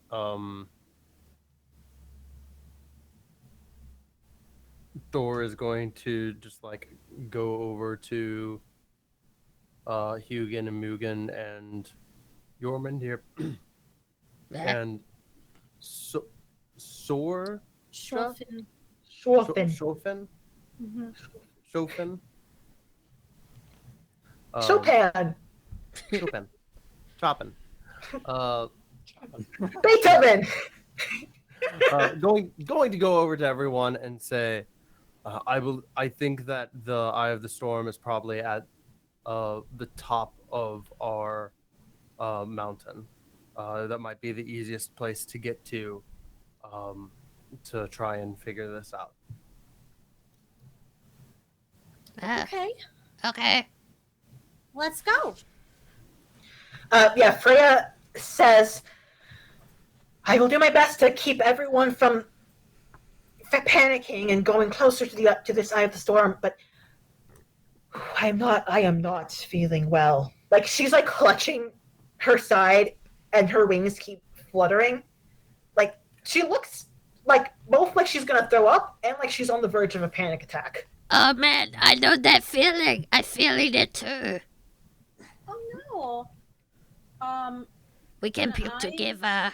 No. Can I either use my magic of friendship if she has a condition, or Ooh. come? Let me double check what that says, because folks, Magic of Friendship is actually one of the heart's unique moves. Basically, when you approach someone with understanding and open arms, roll +heart. This is kind of like a special way of both comforting a friend and standing tall. It's kind of like if you mesh 2 of those elements together. Mhm. And I'm going to allow you to do that. Okay, so she's just gonna go over and kind of like look at her and then like ask for a big hug and like whisper in here like, everything is gonna be okay, Freya. I promise you. So 7, 8, 9, 10. 10, nice. Yeah. So on a 10 plus, you remove one of the conditions and give them +1 to the next move. That would be if they were a piece. And this is just an NPC. Yeah, when you hug Freya, and both her arms and her wings wrap around you as well, and she like takes a deep breath and goes, "Thank you, my little pony. Now, the 5 of you, go. Talk to our girl." We will. We shall do that. Yes, we will. Okay. May you do what I've never been capable of. We will. And off we go. Then we go. And away. Okay. Yeah. Like I said, yeah. This is such a mishmash group. We have Marvel Thor, a rolling snake, 2 ravens, and Pinkie Pie dressed as a Norse goddess. This is the Jörmungandr is not exact rolling. group of Jörmungandr is on back my of the God. pink one. Yeah. Not But this is puking. the exact type of group of players that this game is meant to create. Just the weirdest group of people ever. Yeah, like- we are awesome. Flying is like a peace power. but you can only select like a certain number of those at character creation. So like Thor, in every other depiction, flies, but this one can't. So he's just jogging. If we had more time, then maybe you could earn the power of flight, but Yeah, The you ravens are run, special Master 'cause they're Boy, ravens. run. all right. So we it's like a distance shot of little Asgard as our group of heroes runs up the main path that cuts through little Asgard, and Freya and some of the other leadery figures in the dining hall, like Heimdall and Frigga, start to escort the group, like all the people in the long hall. They start getting them to higher ground, albeit like away from the House of Odin, to give you guys room to do things. And You as can you get send them to closer, send them to my cave. Tell my brother I seen you. the cave is by the coast. Oh, okay, higher than the cave. That's on the ground. I thought it was up in hill. My bad. No, it's like you are banished to the seashore. But speaking of your brother, Really, he. you start to get closer to the House of Odin, and it is just like great. It's a very large home. There is there were two kind of like raven statues attached to the mast on top of the house. Like, you know in How to Train Your Dragon? Yes, it's the ravens. But you know how in How to Train Your Dragon they have like the dragon faces right above the doors? It's like that, but with the two ravens and like the face of Odin set between the pair. Kind of like that, yeah. And as always, the house is dark, and the rain makes the stones slick under your feet, and like a few times Thor and Sjöfn, you like slip on the stones but manage to keep going. Oh, yeah. It's not good on Jörmungandr's tummy, but Oh no, I'm he's afraid I'm pushing gonna through. fall off. No. He has more important things to worry about.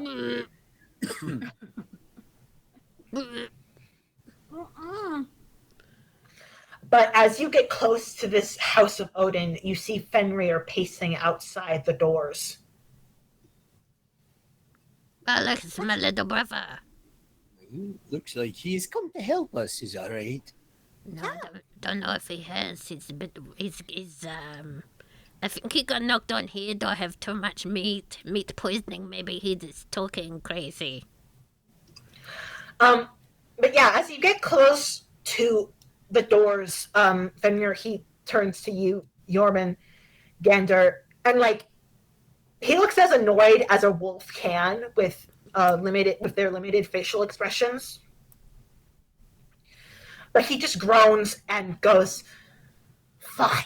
You want to bring some of your friends? Bring some of your friends. Now, come on. If we can make it across the mountain, we may be able to get into Jotunheim.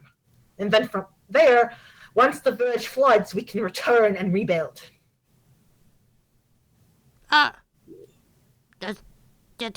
Does that sound good to everyone? Would that work if we got everyone there? Whatever's gonna help. No, I am not here to help you, Pink One. I would much rather prefer it if you walked right into that ocean where you belong. You see, I see he hit on head. He's talking crazy. So then why is he here? I don't know. He decided Because for I'm him. here to save my brother. But, and like he seems to pause, and he's like his paws are itching the ground, and his tail is thrashing until he finally bares his teeth, and he goes, "If you're not willing to help me build this new world, then I'll just go without you. But whatever you're doing, you have to let this place die." Why? I like you said, I have friends. I like them alive. That would be good. I will miss you. I don't like the idea of you going. why couldn't you stay? Maybe we can get a better house. I mean, I like the cave, but you can have a better house if that's what you want. Like anyone would give me a house. I mean, if I had a house, I would give you a house. Okay, so this is up to you. This could be a get them on your side to get him to move away from the entrance to the House of Odin, or you could hit them where it hurts and like kind of force this on him. What roles? What do I need to roll for what? Get them on your side is a mind roll, while hit them where it hurts is a heart roll. I'll get them on side, because I have one mind and I have 0 heart. I go right dice now. Do you want me to roll one at a time? Can I? Oh yeah, go ahead and. There's 1 dice. Since you said that beforehand, you can do that with a stand tall roll. Okay. You just have to tell me how you help Jörmungandr convince Fenrir to chill out. I rolled really well. I don't need your help. I rolled a 6 and a 5 on dice plus 1. What's equal? This is a lot of numbers. Oh, good. Jimmy. I was just gonna offer to be like, oh, you can live at my house. That'll be fine. Yeah, well, the snake rolled, so that kind of would have crumbled. But you rolled like a 12, did you say? Yeah, I think it was 12. So, little Alrighty. brother, you can have friends too. Just Yeah, don't we kill can be them. your friend. Magic of friendship. Yeah, maybe you Yeah. just need a big hug. She's not wrong, because we all technically all part of something a lot bigger than you could actually imagine. I might even share the pink one with you. Oh, sharing is caring. Yes, with 2 brothers. Whoa. 2 brothers. I don't understand, but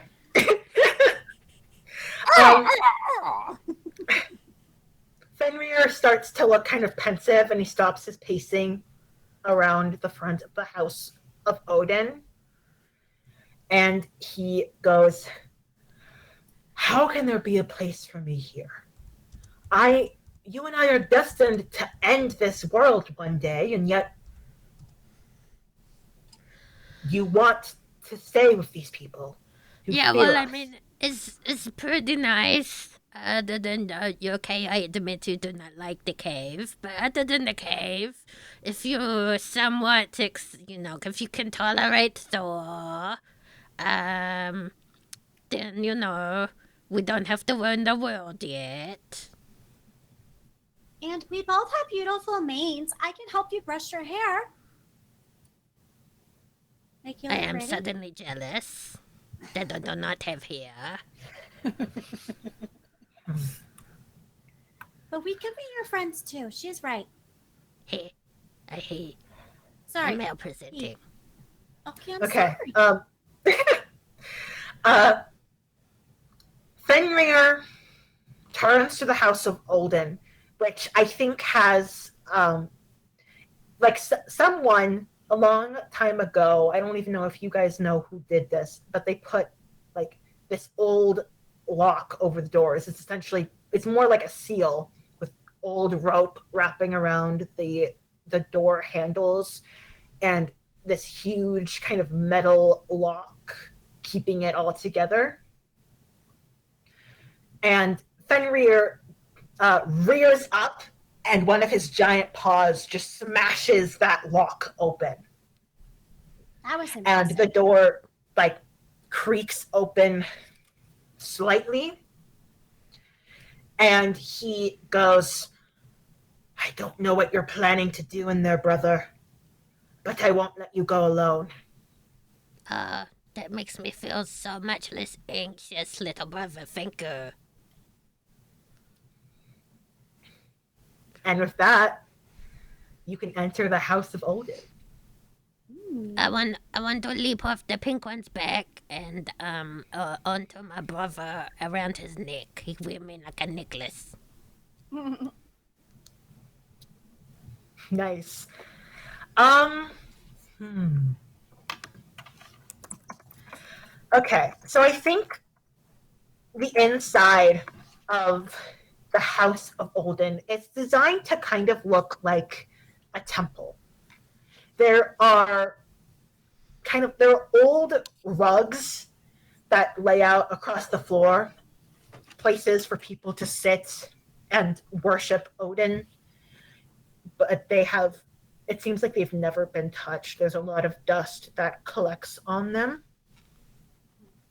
And there's like old candles lining the walls, but their wax has never melted. They are as fresh as the day they were molded. And in the back of this building is a giant statue of Odin, but not the Odin that's depicted on the mantle outside.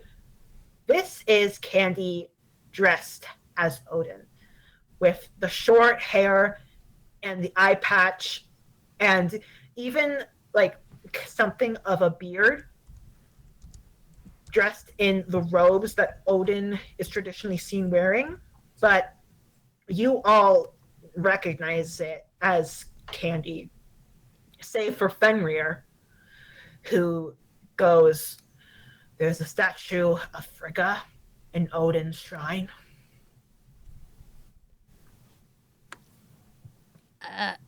No, that's the other Odin.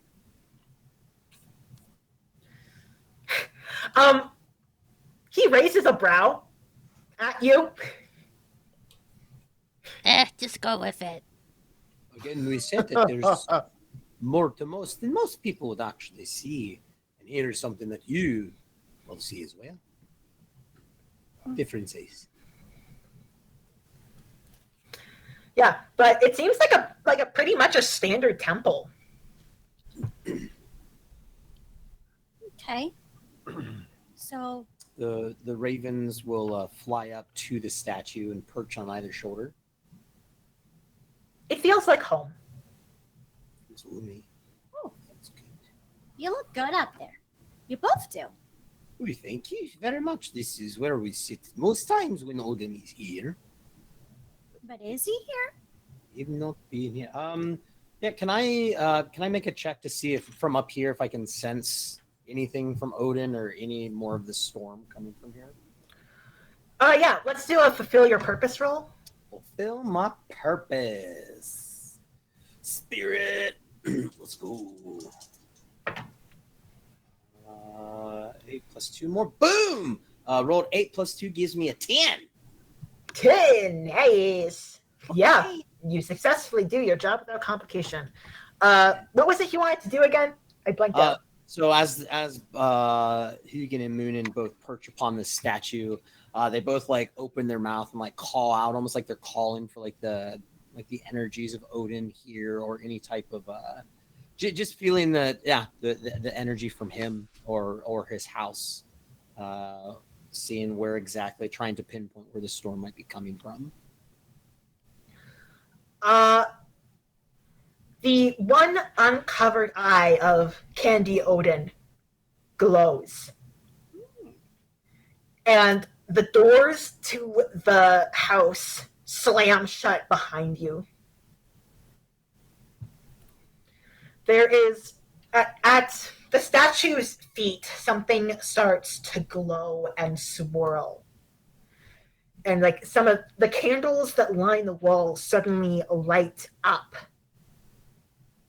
And there is a glistening twin green portal sitting at the statue's feet. Ooh, Whoa. that's pretty. I don't ever What's recall that? ever seen something like that here before. What is it? Thor goes in the portal. Good. Ah! I was gonna say touch it, for touch it. Oh no, He he goes definitely touched in the portal. Okay, I'm gonna have you roll to prevent harm. Oh no. What do I roll? What do I roll there? You roll hope. Heart? Hope. Hope. Hope. Okay. You have +1 from audience. Right?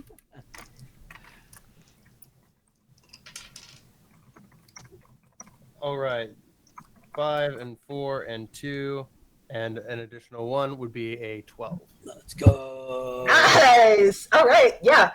So you are bombarded by countless sensations and noises that you never hear in Little Asgard.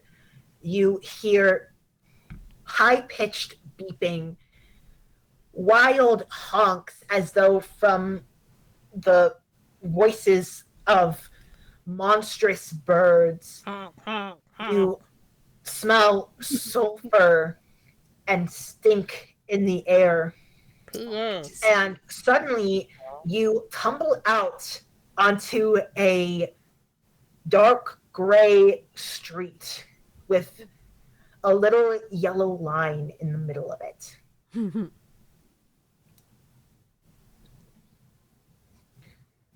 All right. Yeah. I just try and like lift myself up and get an understanding of my surroundings. You're standing outside Candy's house. Oh, Oh.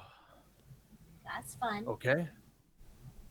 Well, Odin put me here. Let's see where this goes. And I will walk into the house. Before I continue with that, everybody else, Thor just ran into the portal, and you don't know what's happened to him. That seems about right. Um, Just go and do whatever he pleases. so what do we do? Give They him a few did. moments. That would be What'd you good say? and bad if he's dead. Fenrir just goes, I know I'm helping you folks right now, but I will be more than happy to know that Thor doesn't come back. I'm just saying. Oh, I didn't realize we're all that negative against him. Well, we can just wait here and see if he comes out. Oh my gosh. Okay. Yeah, so you all just kind of like take a squat on some of the old For a rugs and couple just kind of minutes. wait. Yeah, at least for a couple. Like, When Yeah, he we shakes give his we butt. give him a couple of minutes head start. If he come back, that's bad or maybe good. I don't know. Okay, so Thor, you walk down the little sidewalk leading up to Candy's porch. It seems like the family has allowed all of the kids in the house to add like their own personal touch to this little wreath that they have hanging on the front door, like a little charm or something on this bright green leaf. And since Candy has like 5 siblings, there's like kind of like 6 charms set out in a circle around the wreath, and one of them is Mjolnir, this little Mjolnir hanging on near the top of the wreath, representing Candy as the eldest kid in the family. Yeah, I think I'd like very lightly like graze my hand over it, and I just smile. As you do, your hand passes through the wreath. Interesting. I just step through the door. Yeah, you're able to step through. It's kind of like being splashed by a giant wave. You get just like chill that goes right up your spine as you do so. But you are now in the Cardenas household. Candy's 5 younger siblings. I didn't name these guys, so I need like some sibling names quick. Alexander. Just throw some out there. Inky, Alexander, Pinky, Punky, alrighty. Clyde. Quentin. Clinton. Okay. Alexander, Clinton. Sierra. Sierra. Ooh, nice. Anything from our chat? You guys have a sibling name you want to pitch? We need 2 more. Boris. Boris is a good strong name for Marcus. boy. And Marcus. Marcus, thanks, Dyson. I don't know. So That's Marcus and Forrest, you said? Forrest or Boris. Boris? Strong Boris? male name. Was it Forrest or Boris? I can't tell with Thor. the accent. Boris Thor, with a okay. B. Okay, I could not tell the voice.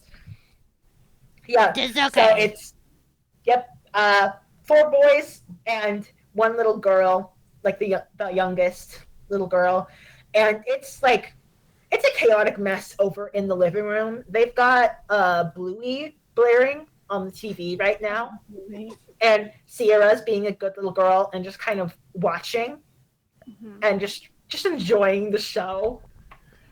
And meanwhile, the 4 boys have set up some sort of like battle arena in the center of the living room. They've like laid out a bunch of pillows, and they are now proceeding to tackle each other and pretend like they are WWE stars with like body slamming each other into the pillows. Wonderful Okay. training for them. Yeah. And Candy's mom, who I'm going to name Maria. I'm going to go classic with Maria. Maria is, she's now on the couch with her littlest girl, watching Bluey with her.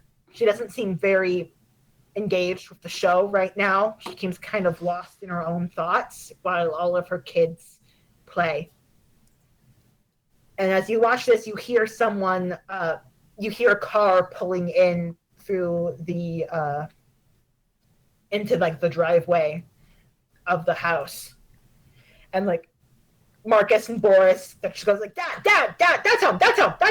It's like they're like very excited, 6-year-old twins, and they're like booking it towards the like garage door in the kitchen. And back in the house of Odin, it's been a few minutes. Nothing's happened with the portal. The Thor has not come back, and it has been quiet on the other side. What So What we do?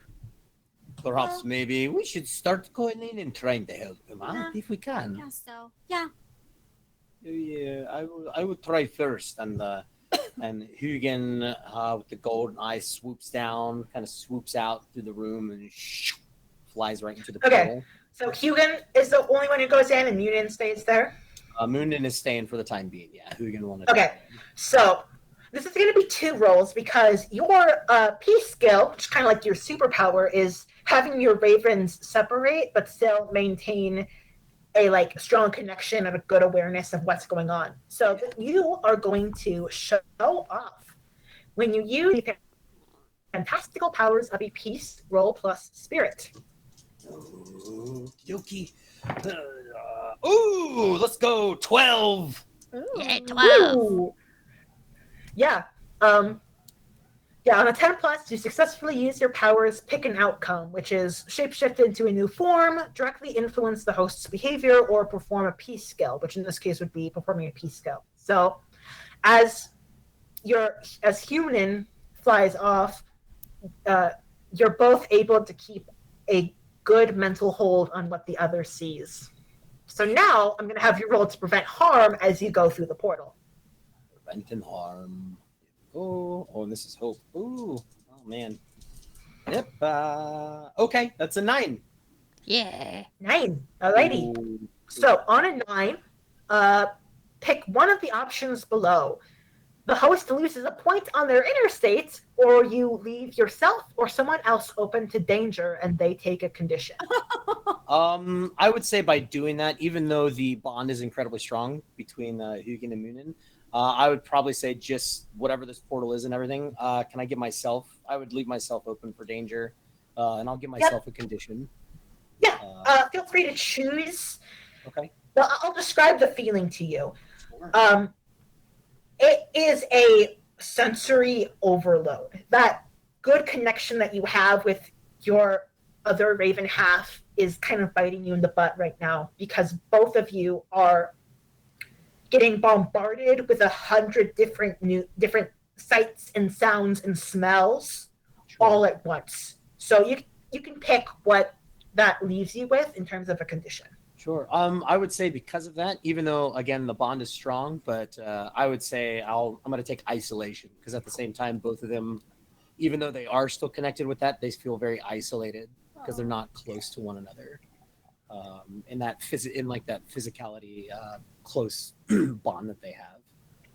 So yeah, Nice. so I'll go ahead and take that. I'll take isolation. So you like when you get out of the portal, you kind of like flap and caw, and you leave the portal right as the Cardenas family van pulls into the driveway, and you actually pass through the van. You like pass through the passenger seat, and you see Candy's father. I'm gonna give him the name of Ramon. I don't know why that name popped into my head, but I'm going with Ramon. Ramon. He's coming back from work. I think he, in these small Midwestern towns, there's often like kind of a general store sort of thing where it's like you can buy farming supplies and seeds. And my grandma's place used to sell like baby chicks. So that's something those places do. Yeah, very cute memory from when I was little. I would go in and pet the baby chicks, but I think he works at one of those places.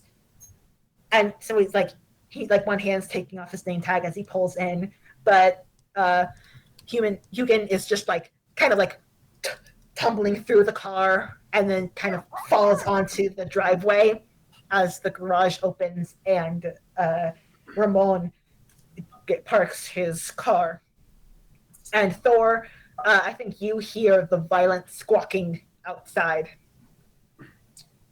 Huginn hits the ground too and reaches back, and you see his beak disappear under his wing, shakes his head, and rips out like a broken feather.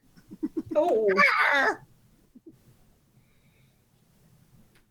Yeah, Thor will like stick his head outside and see Huginn on the ground and go and like pick him up and put him on his shoulder.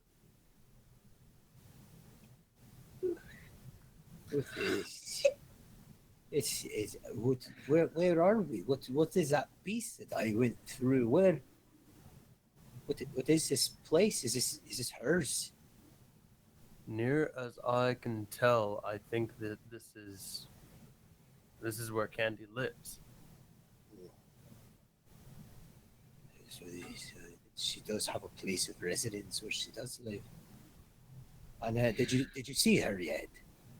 No, not yet. I've just seen the family. Ooh.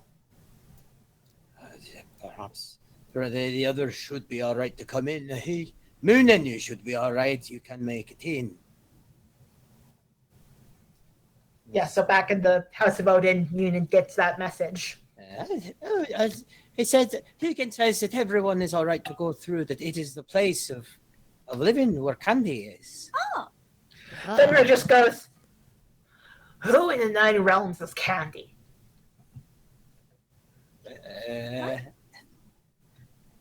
Candy is an all-knowing being that we have seen before, that we are trying to figure it out as well.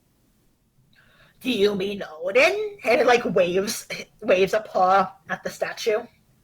Yeah, and Huginn walks over and like kind of taps on the eyeball with his beak. He's like, exactly. This version of Odin. It could very well be some other way of him looking different. For sure. The old father. Like when he travels to Midgard in a disguise? Oh, that sounds logical. Yes, we go with that. Mm-hmm. You're so smart, little brother. Alright. Alright. Who goes into the portal next? I don't know if I can. Why? I'm scared. You can go on my back. We can go together like a buddy system. I guess so. Sorry, little brother. I'm going to hop back on the pink one. Okay, so you're both going in at the same time then? Yes. Yeah. Okay. So because you're both going in at the same time, and like literally on like with Jorm on top of Sjöfn, I'm Alright, going to then. give you an option. You can either each roll a separate prevent harm, or one of you can roll a prevent harm to try and like help both of you out, but I will make you roll with a -1. What one is prevent harm again? That's hope. I have 2 hope. Oh, I have a 0. You want me to roll? Yes. Okay. Yeah, so how do you try to protect Sjöfn from this sensory overload you get as you go through the portal? Okay, I puff up. I go bigger. And I got the super elasticity. So I kind of elasticize around her ears and Ooh. everything. So I take all the sensory overload and they bounce off me Ooh. and not her. Hopefully. I Okay. roll now. So, since you're using your peace skill, I'll need you to first roll a show off to see how well that goes. What was so off? That's spirit, which is Okay. a really bad one. Yes, this might not go well. Oh my god, it goes so bad. It goes so bad. I rolled a 1. Oh no!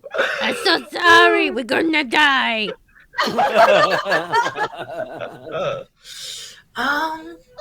What torture do I want to inflict on you? Ah! Oh, I know what I'm gonna do. Part of the joy of being a Soulmaster is there's a special thing I have where it's peace theme moves, which give me some like prompts about how to affect your playbook specifically based on the themes that you've chosen to hang around with. And there's one for the disease that I think I'm going to enjoy using for a moment here. As you wrap around Sjöfn's ears and like try to shield her from the sudden sensory overload you get, like part of your body tightens around her neck, and Sjöfn, you are suddenly overwhelmed with this very deep anxiety. So I'm going to have you mark terror. Oh, Jesus. Everyone hydrate. Dixon says so. Okay. Thank you, Dix. Okay. I can't really send a photo showing that I'm hydrating, but I like We believe you. I drank. I'm trying to take like a large sip. We can hear your gulping. Okay, good. I'm trying to exaggerate. I am hydrating. Okay, but yeah. So you will, Sjöfn, you will take terror, and then, but then we're gonna do the prevent harm roll still, because you're still technically protected from the sensory overload itself. I try not to choke you. Jörmungandr, roll to prevent harm.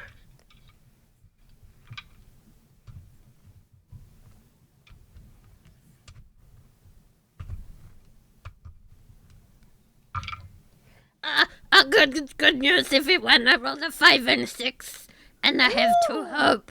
So there's a lot of numbers again. Yeah. Yay! We don't die. Yay! Yay! Virtual clapping. Yay!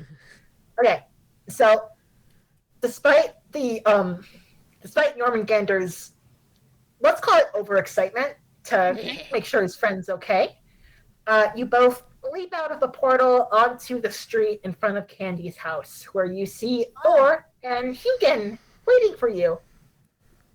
Hi. Hello. That was really terrifying. Yes, welcome to Candy's sorry. place. There's a little bit of light choking between fades. It was Yeah. not bad. That was a little scary. Not gonna lie. Yeah. In the house of Odin, Fenrir like hesitates by the portal because Muninn is still in there. Like one paw will like it reaches towards it, but then will pull back, and he like glances at the closed doors, like he can't decide where to go. Oh. You seem like very troubled, friend. I understand that your brothers do they, but do you believe you should never doubt yourself? Go with your true spirit in what you think is right. But always keep in mind of your brother. And I want to prey on Fenrir's doubt. Ooh. Oh, hoo, hoo. Yeah. So, folks, that is the replacement move for get them on your side. When you use someone's insecurities to convince them of something, roll plus mind. All right, let's go. Oh, wait, sorry. Wrong bird. All right, let's go. That is going... that is going to be a 7, 8. 8. All right. On a 7 to 9, they fall into your ploy, marking isolation if possible and following your plans. Lower your host bond by 1. So this is another thing. It's similar to the interstate, but focuses on the specific connection between a specific piece and the host. You do get to mark experience, although that's not super important for a one-shot when you lose a host bond. But you will go from 4 to a host bond of 3. There is miscommunication between yourself and your host. Your abilities and talents are subdued. Some of your greatest skills are blocked to you. And an interesting thing with host bond is that when one person's goes down, another's goes up. So, Jörmungandr, Yeah? you become very aware of your own anxiety. Like your scales kind of prickle as you look at the house. Because you get a host bond of 5. You have your host's attention. You can stretch your skills farther than usual, unlocking new ways to twist the soulscape to your bidding. Nice. Whoa. Yeah, these are largely narrative influences, but they help add flavor to your relationship. But in the House of Odin, Fenrir takes a deep breath and heads through the portal with Muninn. And I'm not going to make you roll again since you already rolled to go through as Huginn.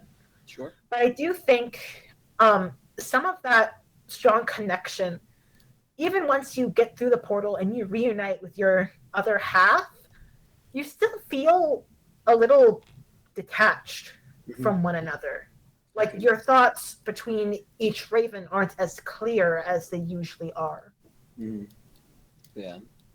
Yeah, I feel like definitely more kind of like a splintered path because they're always kind of on that same wavelength because the way that it's always both voices talking. Yeah, this one kind of seems like it's Huginn and Muninn almost like almost creating 2 different aspects of themselves differently. They no longer finish each other's sentences. Or sandwiches. Just that one. Ha ha ha. Yeah, but inside the open garage, you can hear Marcus and Boris welcoming their dad home from a long day at work. Cool. Should we go inside? Yes, those we do believe are her siblings. Yes, and Candy's father and her mother is inside.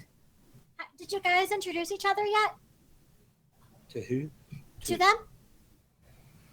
No, I came outside and he started flopping around on the ground and Thor came out to pick me up. And then that is when we nice. Connected with one another. See? So less negativity is great. Absolutely. I full-heartedly agree with that. We're just making sure that we're all interconnected again and taking out some of these bad thoughts. But apparently there are happy thoughts with the father being home. Happy thoughts. I like happy thoughts. I don't know.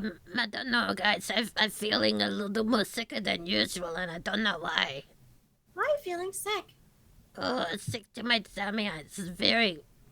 I just there's some. I don't know. I feel like I want to talk to my daddy, but I don't want to talk to my daddy at the same time. You know what I mean? Because I have no idea what I mean. Okay. It's okay to feel this way. I'm just gonna use magic of friendship on Jörgen as well. and like walk over and like pet his scales. It's okay. Like, I understand that you probably have these weird emotions because we just went through a weird thing and a weird portal, and now we're here. But we're all here together, and I think you're gonna be okay because you have us.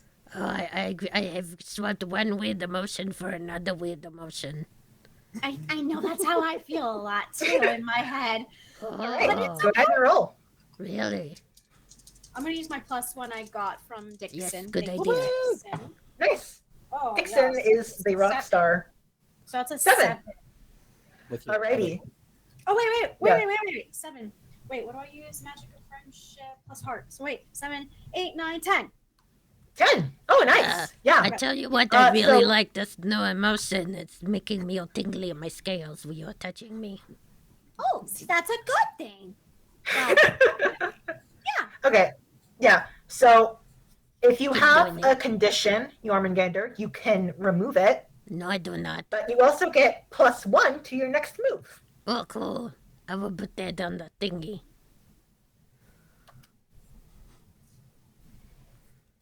Alrighty. Yeah. Sjöfn's, her help makes you feel a little better. Makes me feel all tingly and good and warm inside. see, that's a good thing. That's a good feeling. You're my favorite. Aw, you're my favorite. Oh my god. I'm feeling warm on... I think my cheeks are going pink instead of green. Is my nose Fenrir bleeding? looks, Is You my do know nose that- bleeding? You do know Fenrir that looks as jealous as a dog can look. I do believe that our favorite should be candy, and we should probably be trying to figure it Oh, all out as okay, yeah, well. that's Just right. a thought. You're right. Favorite is candy. Oh, yes, candy. Sorry, I got so lost in the good feeling that I forgot for a moment. Lost in the sauce of friendship. Yes, that's exactly what it is. Now, should we Friendship. go in? Yeah, Yes. Thor will take Mugen and start going back inside. All right. So, yeah. Once again, you enter into the kind of shared kitchen living room space. You know, Alexander and Clinton are still doing their like whole WWE thing, and Sierra is, I think Sierra's like 3 or 4. So she doesn't really realize that her dad's home until he enters the living room. And like then Ramon like picks her up and gives her a little spin and sets her on his lap as they're watching Bluey. And like the kids are like talking to him, like telling them about how their Saturday has been so far. Because, oh, Marcus saw a cool bug outside. And Alexander learned this new move to pin Clinton down. And like all the boys are telling their dad how the day has been. And like you can tell that Maria, she keeps wanting to like say something, but the kids keep like interrupting her and have their dad's attention firmly locked. Mm. But if this is the house that you see in all those flashes of Candy's life, you know that her room is upstairs.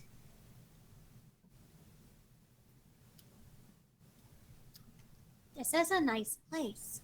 I kind of want to get out of this room. I don't feel good in here, guys. Okay, we can go.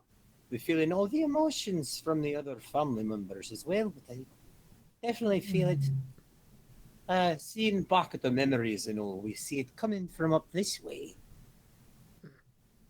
And Huginn will fly off of Thor's shoulder and start and just starts flapping his wings to head upstairs. By a second, then Muninn also jumps off the back of Fenrir and starts flying. Oh, like a hesitation. Nice. Mhm. Okay. Yeah, so you will be leading the way. Upstairs, it's mostly like a bunch of bedrooms. The parents have a bedroom. Marcus, Boris, they have a bedroom that and Alexander and Clinton have a bedroom, and then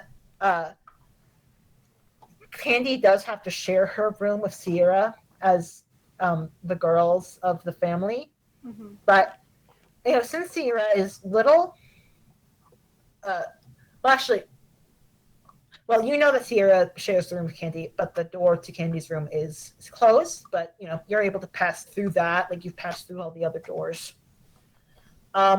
You know, Well, Sierra's room side of the room has, some stuffed animals and children's toys and whatnot, and her little bed set up. And Candy's room her side of the room is looking a little messy because you see her grab the edge of her Valhalla poster and just pull it off the wall.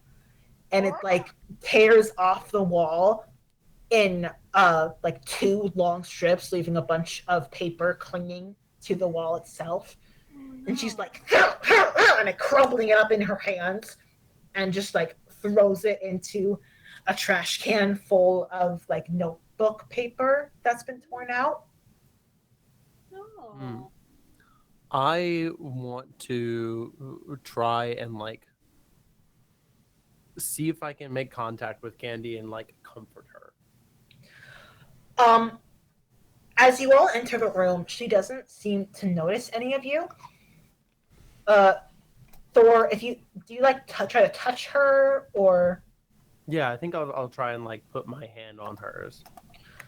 Your hand just goes through her hand as she looks around the room. You can tell that she's on the verge of tears. It's hot tears gathering at the edge of her eyes as they scan the room for something to grab.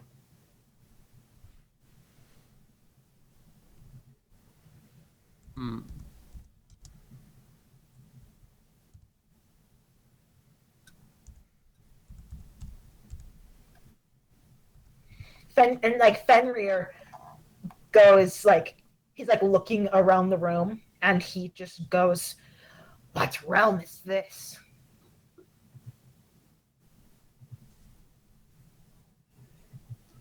She is experiencing something. Although it seems most of these depictions that are on the wall seem a lot like the world that we're in. Yeah? Our place, but she's starting to take everything down. Why? I have to save that. She's running away. Maybe she doesn't like us anymore.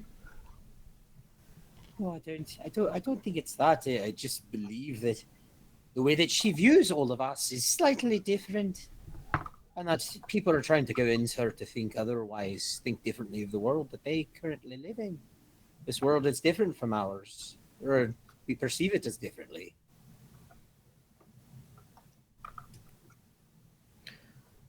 Fenrir is investigating this pile of stuffed animals on Sierra's side of the room. His muzzle dips through some of the plushies as he's sniffing around while you're discussing. Candy grabs a figurine off of her shelf. It's a figurine of, I'm gonna say, Loki, but a more classical depiction of Loki, not Marvel Loki. So there's it's a lot more of it's not Tom Hiddleston, Yeah. I'm struggling to get a picture of it in my head, but she's gripping its body in a fist, and and you can see a tear slip down the side of her face as she tries to figure out whether she's going to throw away this figurine with the remains of her poster. She's hesitating.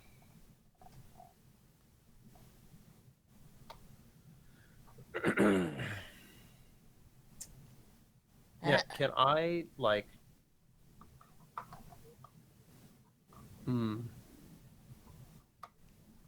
I want to try and comfort. I want to try and use comfort a friend. I'm trying to figure out the best way to go about that. Yeah, if you need a minute to think that through, you can.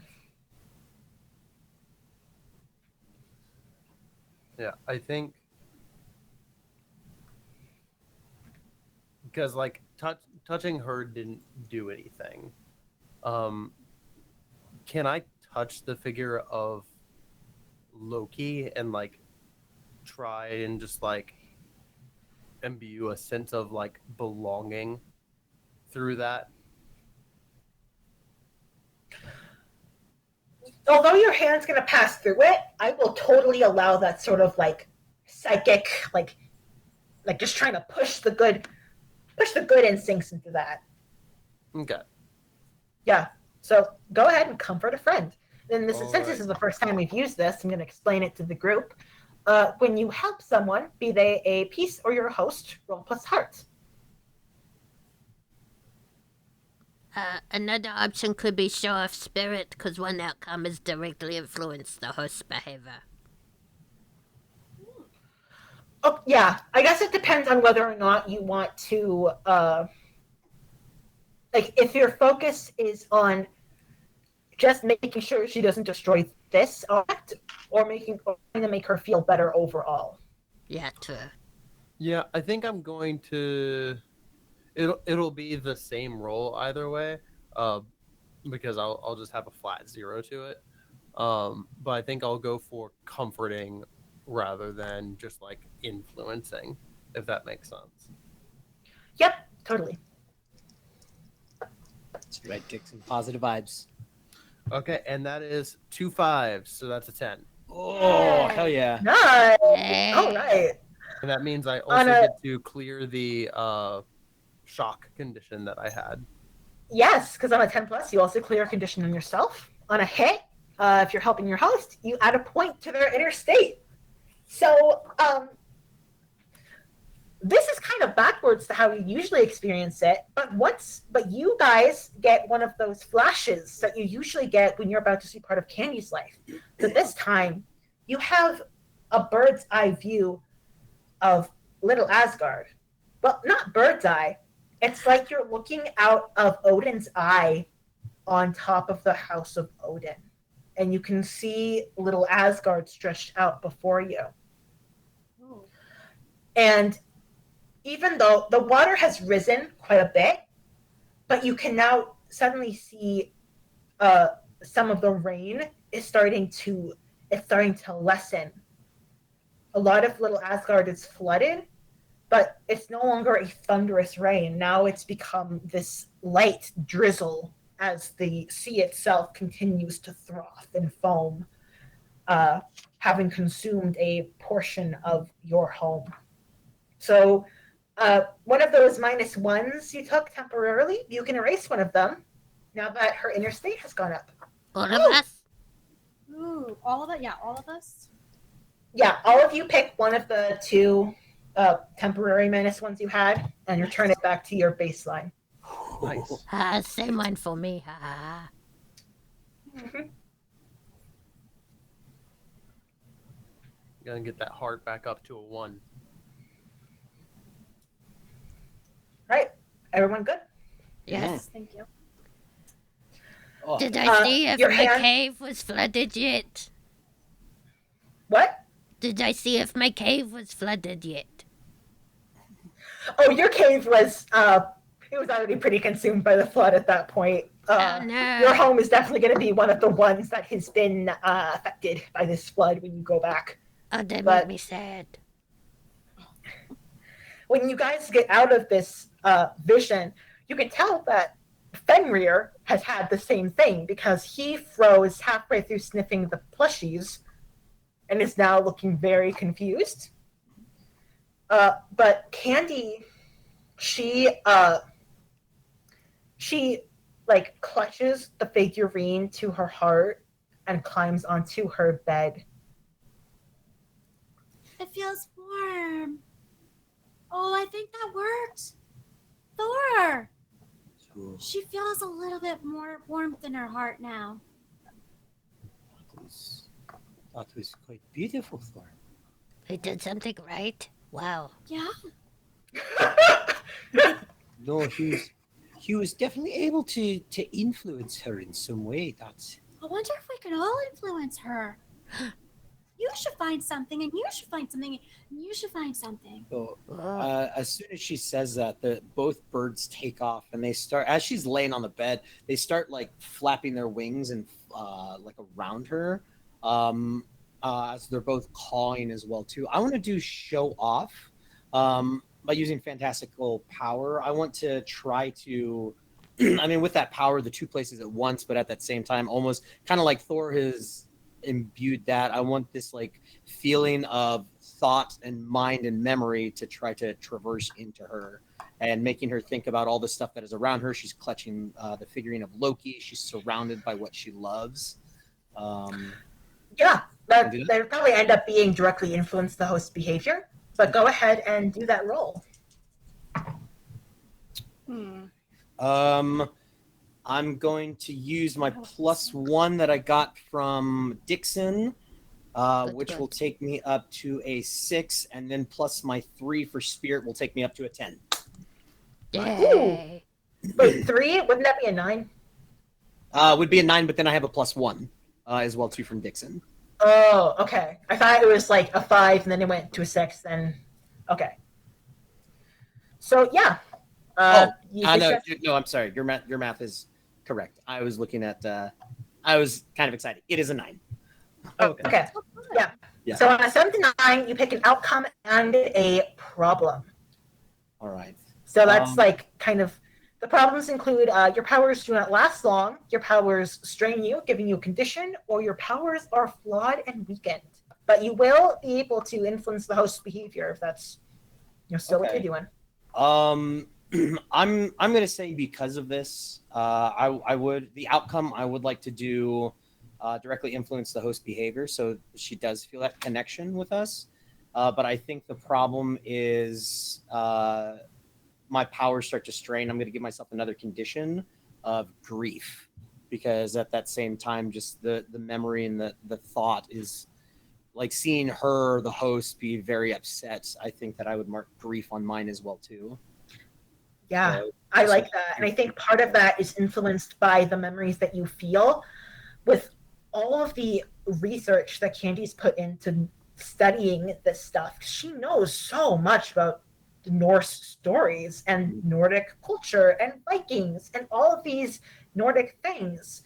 Like, she knows way more than most people do about this sort of stuff. So knowing that people have this sort of negative view of all of it, like, that hurts. It hurts to know that. But as you guys fly around her, and she's like holding the figurine and kind of crying a little bit, she like she seems to hear, like, she like squints kind of and like covers one of her ears as you caw, and one of her hands like casually flicks over her head, and her hand hits Muninn. And Muninn, like, you kind of like go like, ah, and fall onto the bed. And you meet Candy's eyes. Candy can see you. Can see Muninn. Yeah, and she just goes, yeah, go, shoo, and like she like scrambles to a window. Speak. But like I think her window is kind of open already, so she like pushes it open more, and it's like trying to like shoo you out of the house. Instead of doing that, Muninn will actually kind of like little raven hop, like to like the headboard, and just kind of sit there and stare at her, and kind of look at her with the one eye, as because Muninn's eye is that like deep midnight purple that segues into like blue and black of thought. And he just kind of stares like directly at her. Is Huginn still flying around, or is he landing as well?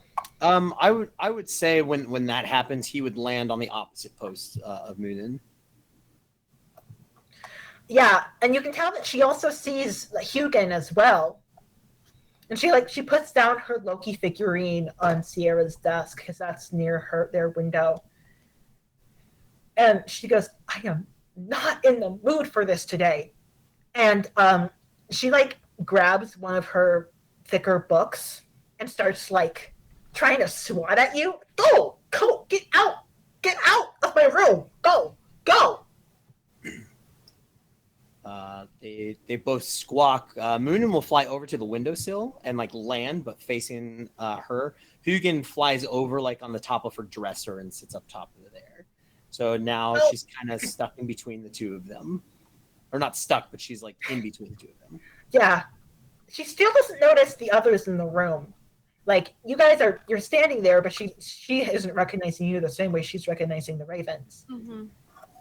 And she just goes, no, please just leave. Please get out of my room. Please don't poop in my room. Please don't poop in my room. Talk to her. Are there any photographs or figurines of ravens at all in her room, signifying us? There are ravens on her Odin poster. On her Odin poster, okay. Both of them will see that and then fly over to it and sit at the bottom of the Odin poster and almost kind of reaching up Candy, can you hear us? And they want to try to... Do they actually talk? I want to try to, yeah. Be like, Candy? You don't even have to roll. When she hears that, she goes, oh, Jesus Christ! No, not him. This is Huginn and Muninn. Odin's ravens, you hear us?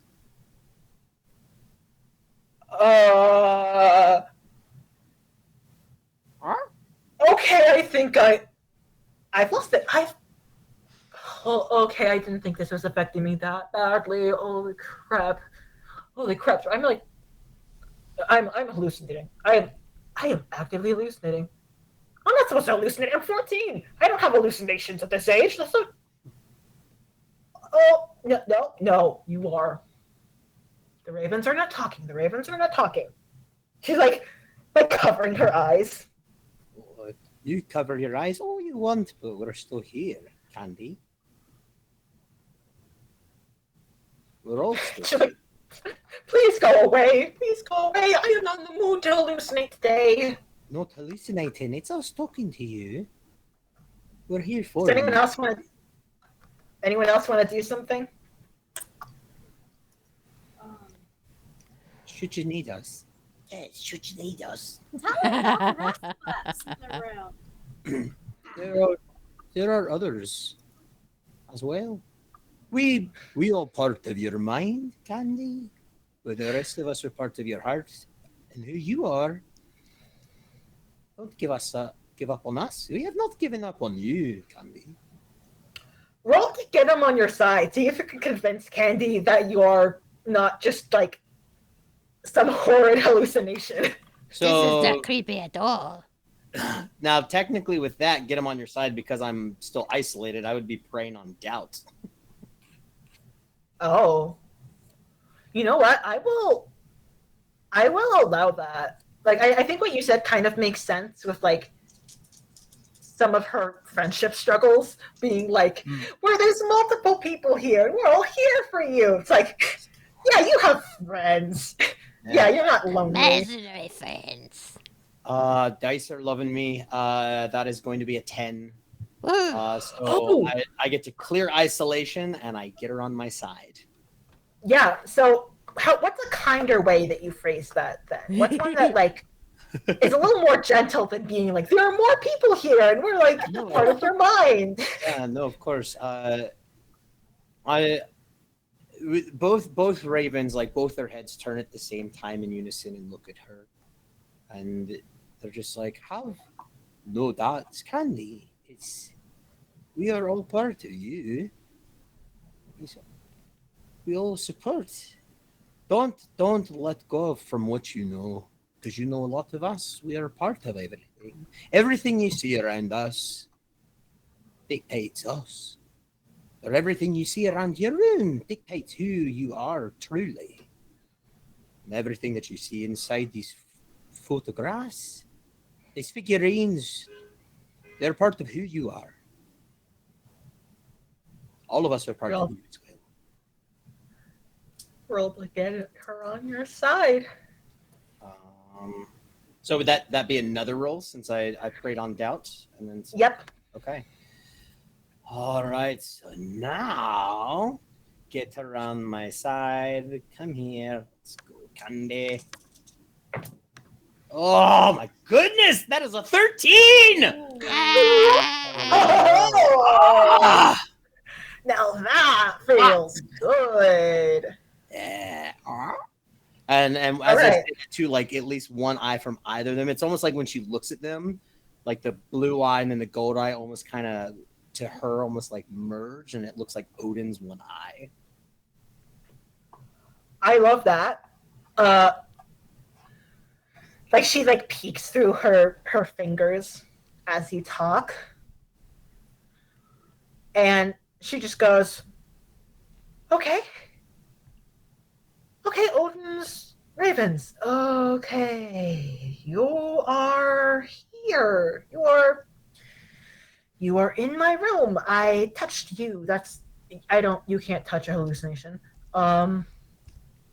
Did you say there are other things in here?" And she's like glancing around the room. Yes, but you have to believe in them to truly see them. Believe in No yourself. offense, I barely believe this right now. Do you three want to do anything to help her out? I think that the pink one should go, because I don't think she would be very happy to see me. I Well, think I would. Dander and all. I'd probably sit close to her near the bed and try to talk through to her, see if she hears me as well. I'm going to use give your opinion. Candy. Wait, do you have rage marked? Oh, you have to have rage? Yeah, that's like it replaces comfort a friend. You don't just Okay. Yeah, you can't use the alternate condition moves unless you have that condition marked. Alright. Quick, So you'll fail probably a just be roll. comforting a Go friend. fail the roll you need to make that the condition. Okay, hold on. Let's think here. Metagaming snake. Oh gosh, what do I do then? Yeah, I mean, alternatively, I feel like you can comfort a friend in this with like what you're Yeah, doing. you can totally comfort a friend. I'm just saying, like, you can't use give your opinion since you don't have rage marked. Okay. Because you are trying to be helpful. Dixon's comment: somebody's getting a nice new straight jacket. You're welcome, Candy. Wow. Okay. And actually, I'm going to give you guys a little knowledge about my development of this game. In my original drafts for Candy, she was going to be a patient in a mental institution for bipolar disorder. That was my initial plan. Oh. But I decided to go with something more simpler for a pre-made host. Oh. Love that. But yeah, that was my initial idea for what Candy would be like. Was that instead of living just in a town, she'd be being treated for that. That's Being cool. crazy. All right. So I'll sit by the bed and I'll start to comfort her, hoping that she hears me. And so I know that not everyone is going to agree with what you do in life, especially your interests and your dreams. And that's okay, as long as you truly believe in your dreams and your interests. That's all that matters, because there is going to be at least someone out there that's going to love what you do. And we here love that you created all of us in this wonderful story. And we really, truly believe in you, Candy. And don't throw Asgard away. Don't throw us away. Because we are here. We are a part of you. Someone will love you. Someone will like your stories. Oh, do your roll while I go cry in the corner. Oh my god. Right in the heart. It's what she does. Watch your roll like snake eyes. 11. 11. Good job.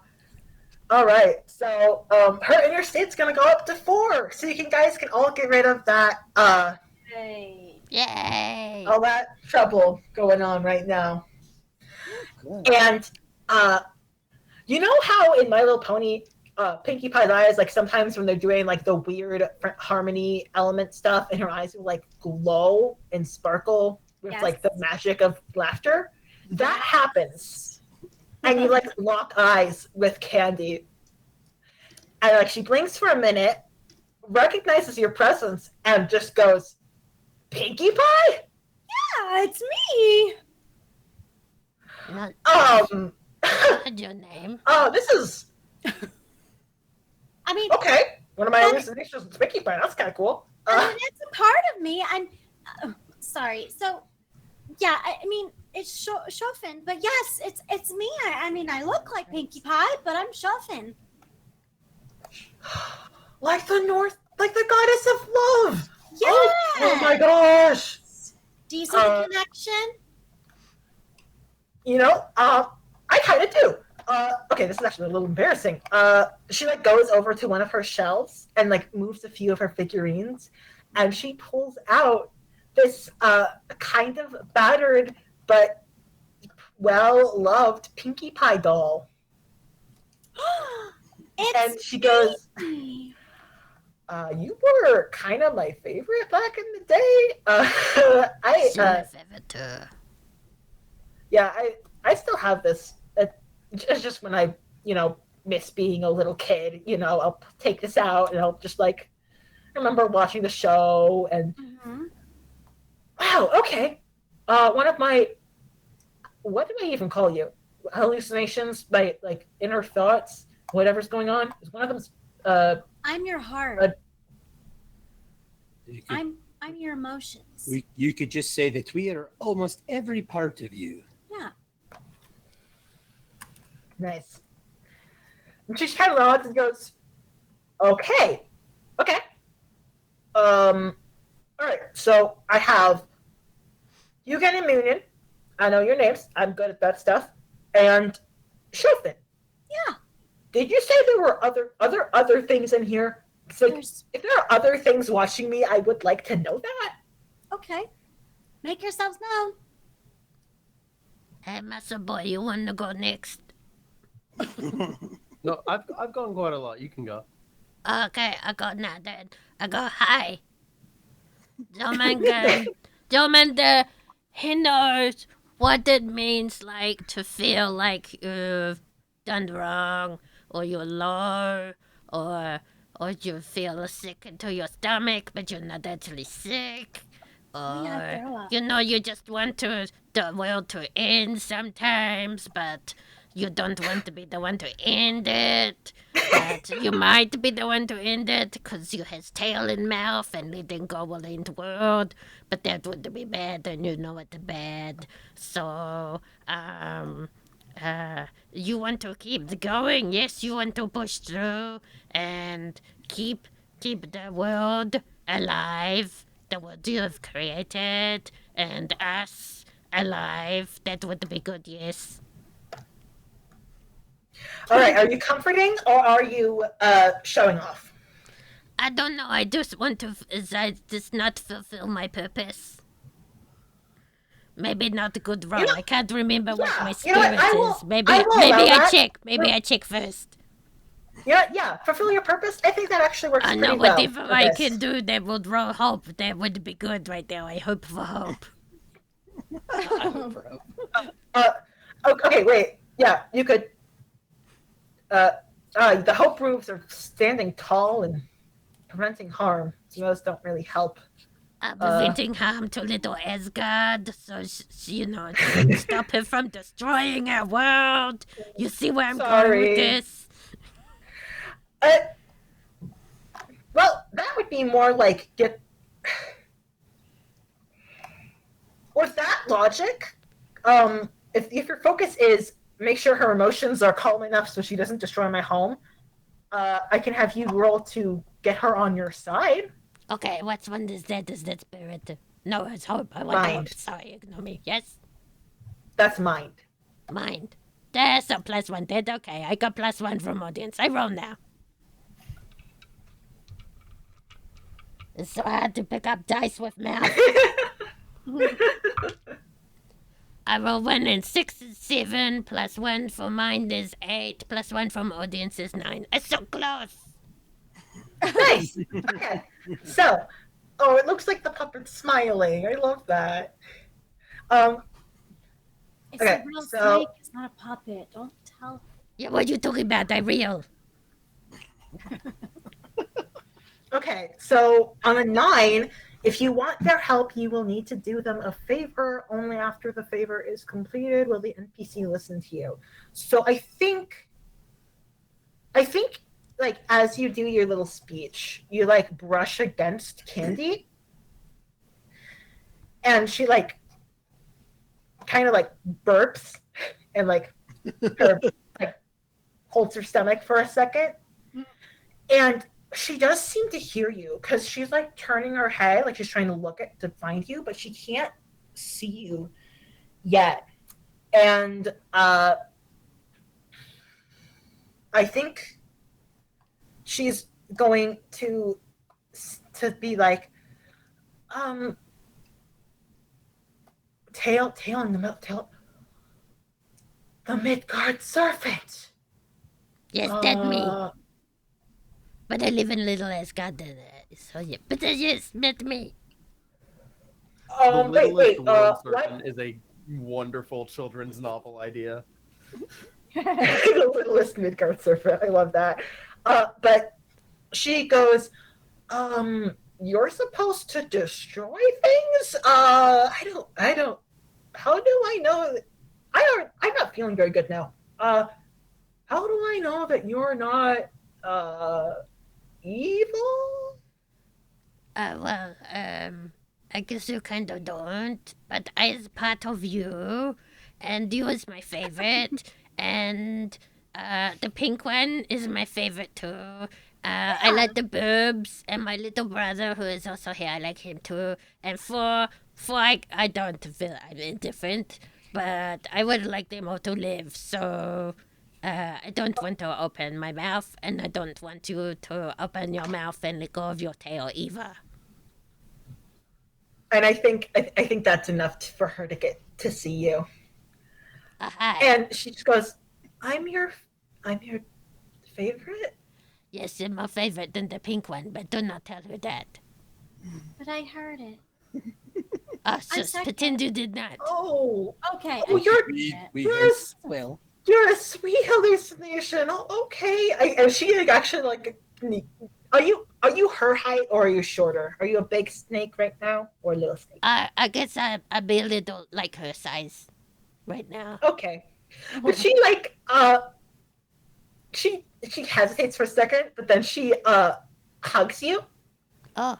Aw. And first like both of your stomachs gurgle at that a little bit. And she goes, I've never been called anyone's favorite before. Oh, that is a shame, because you was my favorite. You should be everyone's favorite. I'm gonna cry again. Oh no, don't do that, because then I cry too. I love your voice. I love your little voice. Oh, I love your voice. Please wear me like a scarf. She like suddenly she pulls back and like both hands are on the side of your face, and she goes, "Wait, what did you mean when you said you had a little brother?" And Fenrir, Little brother. like he like goes up and like nudges her leg, or at least like his paw goes through it, and he just goes, maybe you can do some things and grow your skills, Odin, or whatever you want to be called, and still not destroy everything that I know. Yeah, we And would like a she nice just, a new like, house, because this is Now she right in. sees Fenrir and she goes, Puppy, I mean, Fenrir! He's Oh good my, as you boy. are so cute! And she's like, now she like burrows her hands into Fenrir's wet coat. And Fenrir's like, no, stop that. But his tail is wagging. And she just goes, oh, who's a cute destroyer of worlds? You are. He is so cute. He's Okay. cute, but no destroying. All right. So is that all the people watching me? No, this the dumb one. Dumb. I mean muscles. Sorry. Muscles. Yes. Yes. Yeah, I think Thor is so Candy's like sitting on the bed. I think now she's like kind of like in the middle of her room. Like she was hugging Jörmungandr and now she's petting Fenrir. Okay. So Thor like gets down on one knee and is like directly in front of Candy. And he takes out Mjolnir and he puts it in her hands and lets it go. And I want to stand tall. Yeah, I will. I'm gonna allow that because I think that's gonna impress all your friends too. So that will be. I think that will make sense. I allow for loose interpretations of my moves, as you can see. Okay. That was, let's see, a 8 + 2 + 1 from The the audience. chat. So that's an 11. Oh, Yeah. And I just want to inspire, specifically, I want to inspire Candy. And I want to say, hi, I'm the part of you that wants to survive. And there is a great storm inside of you right now.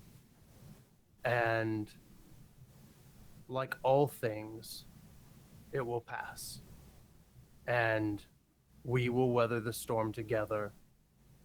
And you can use this hammer to break things, and you can use this hammer to build things. But we will get through, and we will be okay. You place the hammer in her hand, and it holds, and her fist just kind of like plummets to the ground. She goes, oh! And then she looks at you now, and she goes, "That was really nice, but why do you have to look like Chris Hemsworth? That's the worst Thor." Hey, man, I'm a part of your brain, so it's your fault, really. Oh, That's she why you actually have does pink manage one. to laugh. Well, technically, we are the brain, but I see what you're saying. Okay. Okay, I'm gonna try and make sense of this. And she like lets go of Mjolnir and goes and sits on the bed between the ravens. And she goes, "You all live in my head?" Yes. Just about as much as you do. I guess that's fair. My head is in danger? Well, our realm that we live in is in danger. Your soul.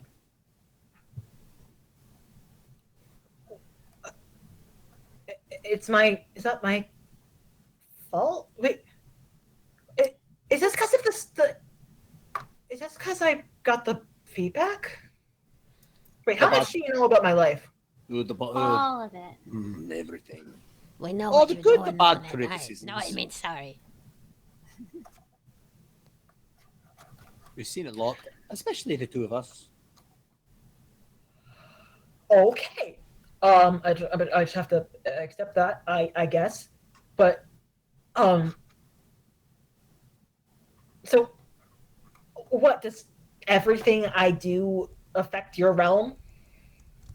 Pretty much.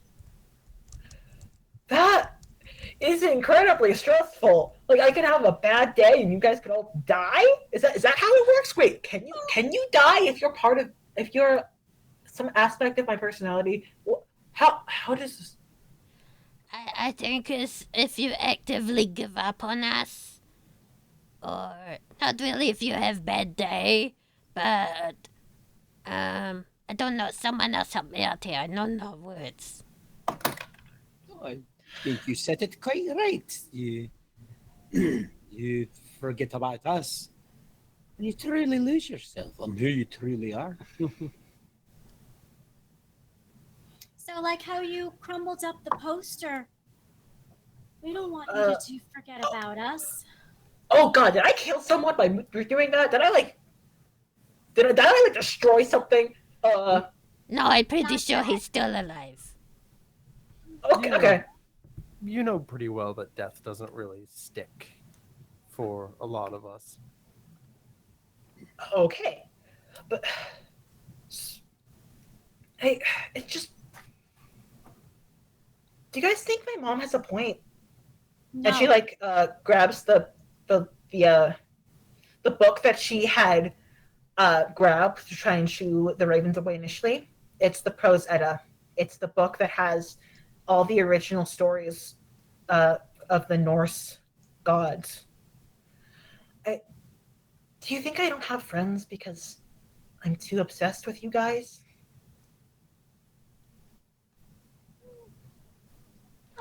I honestly just think you haven't found a friend that enjoys your interests.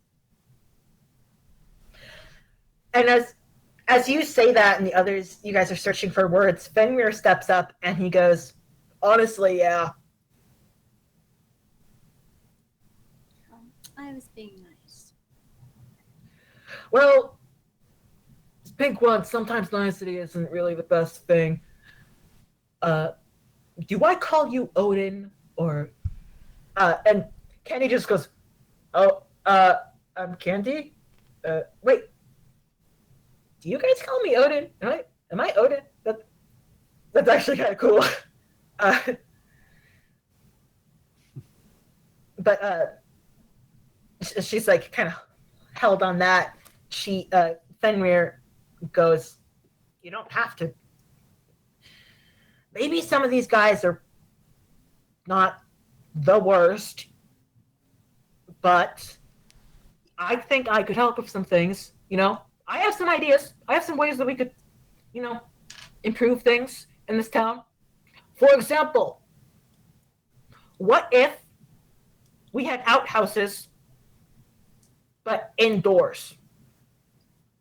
Candy just goes, like, plumbing? And Fenrir, like, nods and goes, yes. And, like, I live in a... People don't like me, all right? And I would like it if you made it so people liked me. Yeah, So maybe... he doesn't want to live in cave. He would like house. Oh, maybe you can bring little Asgard a little bit forward into a little bit more modern technology for the indoor plumbing. Candy, like, scratches the back of her neck, but part of the fun of the Norse is all the old stuff, the ships and the pillaging and the Vikings weren't that great with a lot of stuff, but I don't know, the modern world, it just kind of seems boring to me. I mean, look at where I live. And she, like, waves out the window. There's nothing but corn.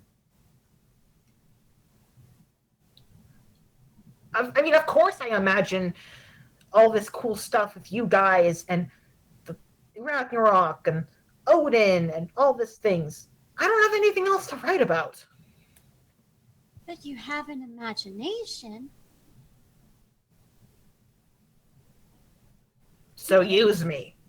Fenrir, like, growls. Wait. Is Fenrir imagination? I'm trying to decide whether to, like, give you guys... I'm trying to decide... I think... Actually, Jörmungandr, when he says that, some things start to click in your head. I think for most of the time you've known your little brother, he's argued with other people. He's kind of sneered at the way Asgard runs itself, but you remember some of the conversations you have when you're both in your little cave by the sea, and he talks about all these ideas that he has, and he talks about grand wagons that pull themselves, ships that sail into the sky and find realms beyond the 9 you know. Sure, Bragi represents some of her writing skill and some of her way to put the Norse stories and put a spin on them. But Fenrir is her potential. Oh, It's Yes. what she could do if she let go a little bit. yes, you should let your Fenrir run wild and free.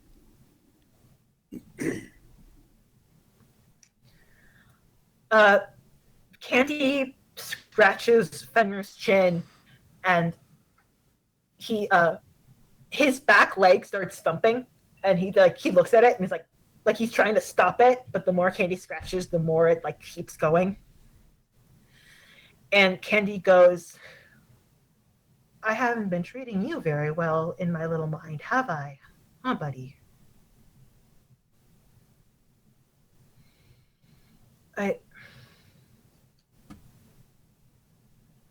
She thinks for a moment, studying Fenrir's face. And then you see something in both of their eyes spark. And she goes, and she grabs her laptop that's been sitting on her bed since she got the bad news, and she pulls up a document, and you all crowd in around her as you see her type a new story. Fenrir, 2023. And I think that's where I'm going to tie things off. We live. You live! You stepped to live! You've inspired Candy to further her interests and continue her love, but, try other things. Because that Fenrir 2023 story, I'm imagining that she writes it and it's, engaging what Fenrir trapped in his chains would be like in the modern world, and how he would engaging in those elements per se. He would totally be a private detective in an urban fantasy. Yes, This I was see the it notes now. we're giving her, and she's typing. Yeah. Yeah, and as the credits roll, it's just you guys coming in with various comments as you're all crowding around her bed. Remember There's 2 ravens, Pinkie Pie in a Norse dress, a snake with its tail in its mouth, a giant black wolf, and Chris Hemsworth. Yes. Yep. She ends up writing the Norse version of Wolf Among Us. Basically. Yay! Which We that would live. So, what do you think? Yay! Yay!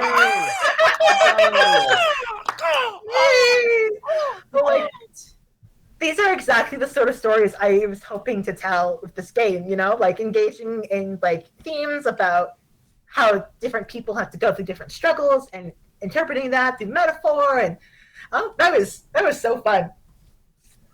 That was great. That was a lot of fun. Yeah. Integrating, especially when you had us give a chance, had us meeting her, and how we were really able to start influencing her thought process and everything too, which was really, really cool.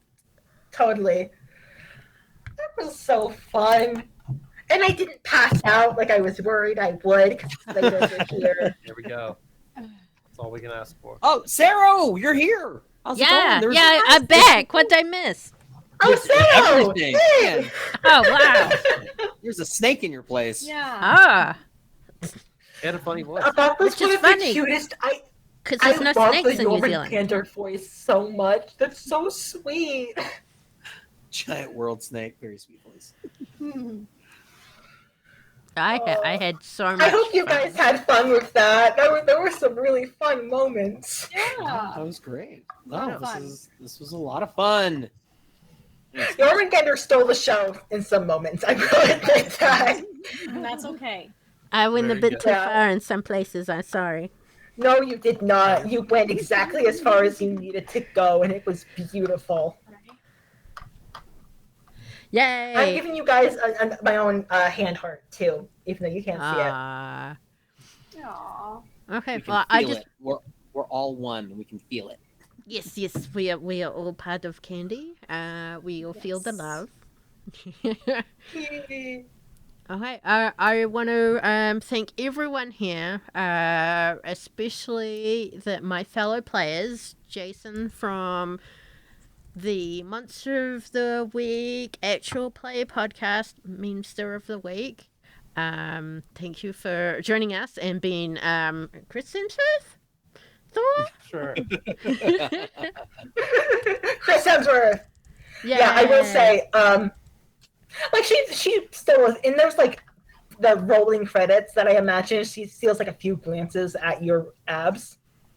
There's a reason you look like Chris Hemsworth Because and you're for- the animal, okay? for some like, reason he she may pulls not his want shirt to off. admit that, but there's a Understandable, relatable. reason. Yeah, okay. I also want to Don't thank justify very me. much Adam and Dianna for joining us. Dianna returning again, and Adam's first time. Thank you so much, guys. And everyone, please check out Harbingers on YouTube. There's the link there in the chat. And also, every part of me is available now on itch. Thank you very much to Emmy for creating it and for coming on here and for running it for us. We've had such a Thank great you for agreeing to stream it. Like, I was so excited when you agreed to play, and this has been so fun, and I've loved your characters. And I'll say this now that it's late. I'm pretty sure my parents have been watching the entire thing, so you all have been Nice. judged on the family. Hey, what's up, Mom, Dad? Wow. Hi, Maria and Roman. Ramon. No. Ramon. Hey, Maria and Ramon. Okay, if they're not watching still, if they like went to bed after I finished, I'm gonna tell them that you called them that. It's a fair assumption. Oh, Okay, I also want to thank the audience so much for joining us here, for chatting, for supporting us, for helping. And sometimes, I guess no one hindered this weekend. That's a first. And also for reminding us to drink. And all that remains for us to do now is to wave awkwardly at the camera while I find the bye-bye button. Bye! Goodbye, friends. Thank you all so much for hi, coming to I'm play waving with if you me. can't see me. You can't see me, but I'm waving. Bye-bye! Bye-bye. Increases intensity of waving.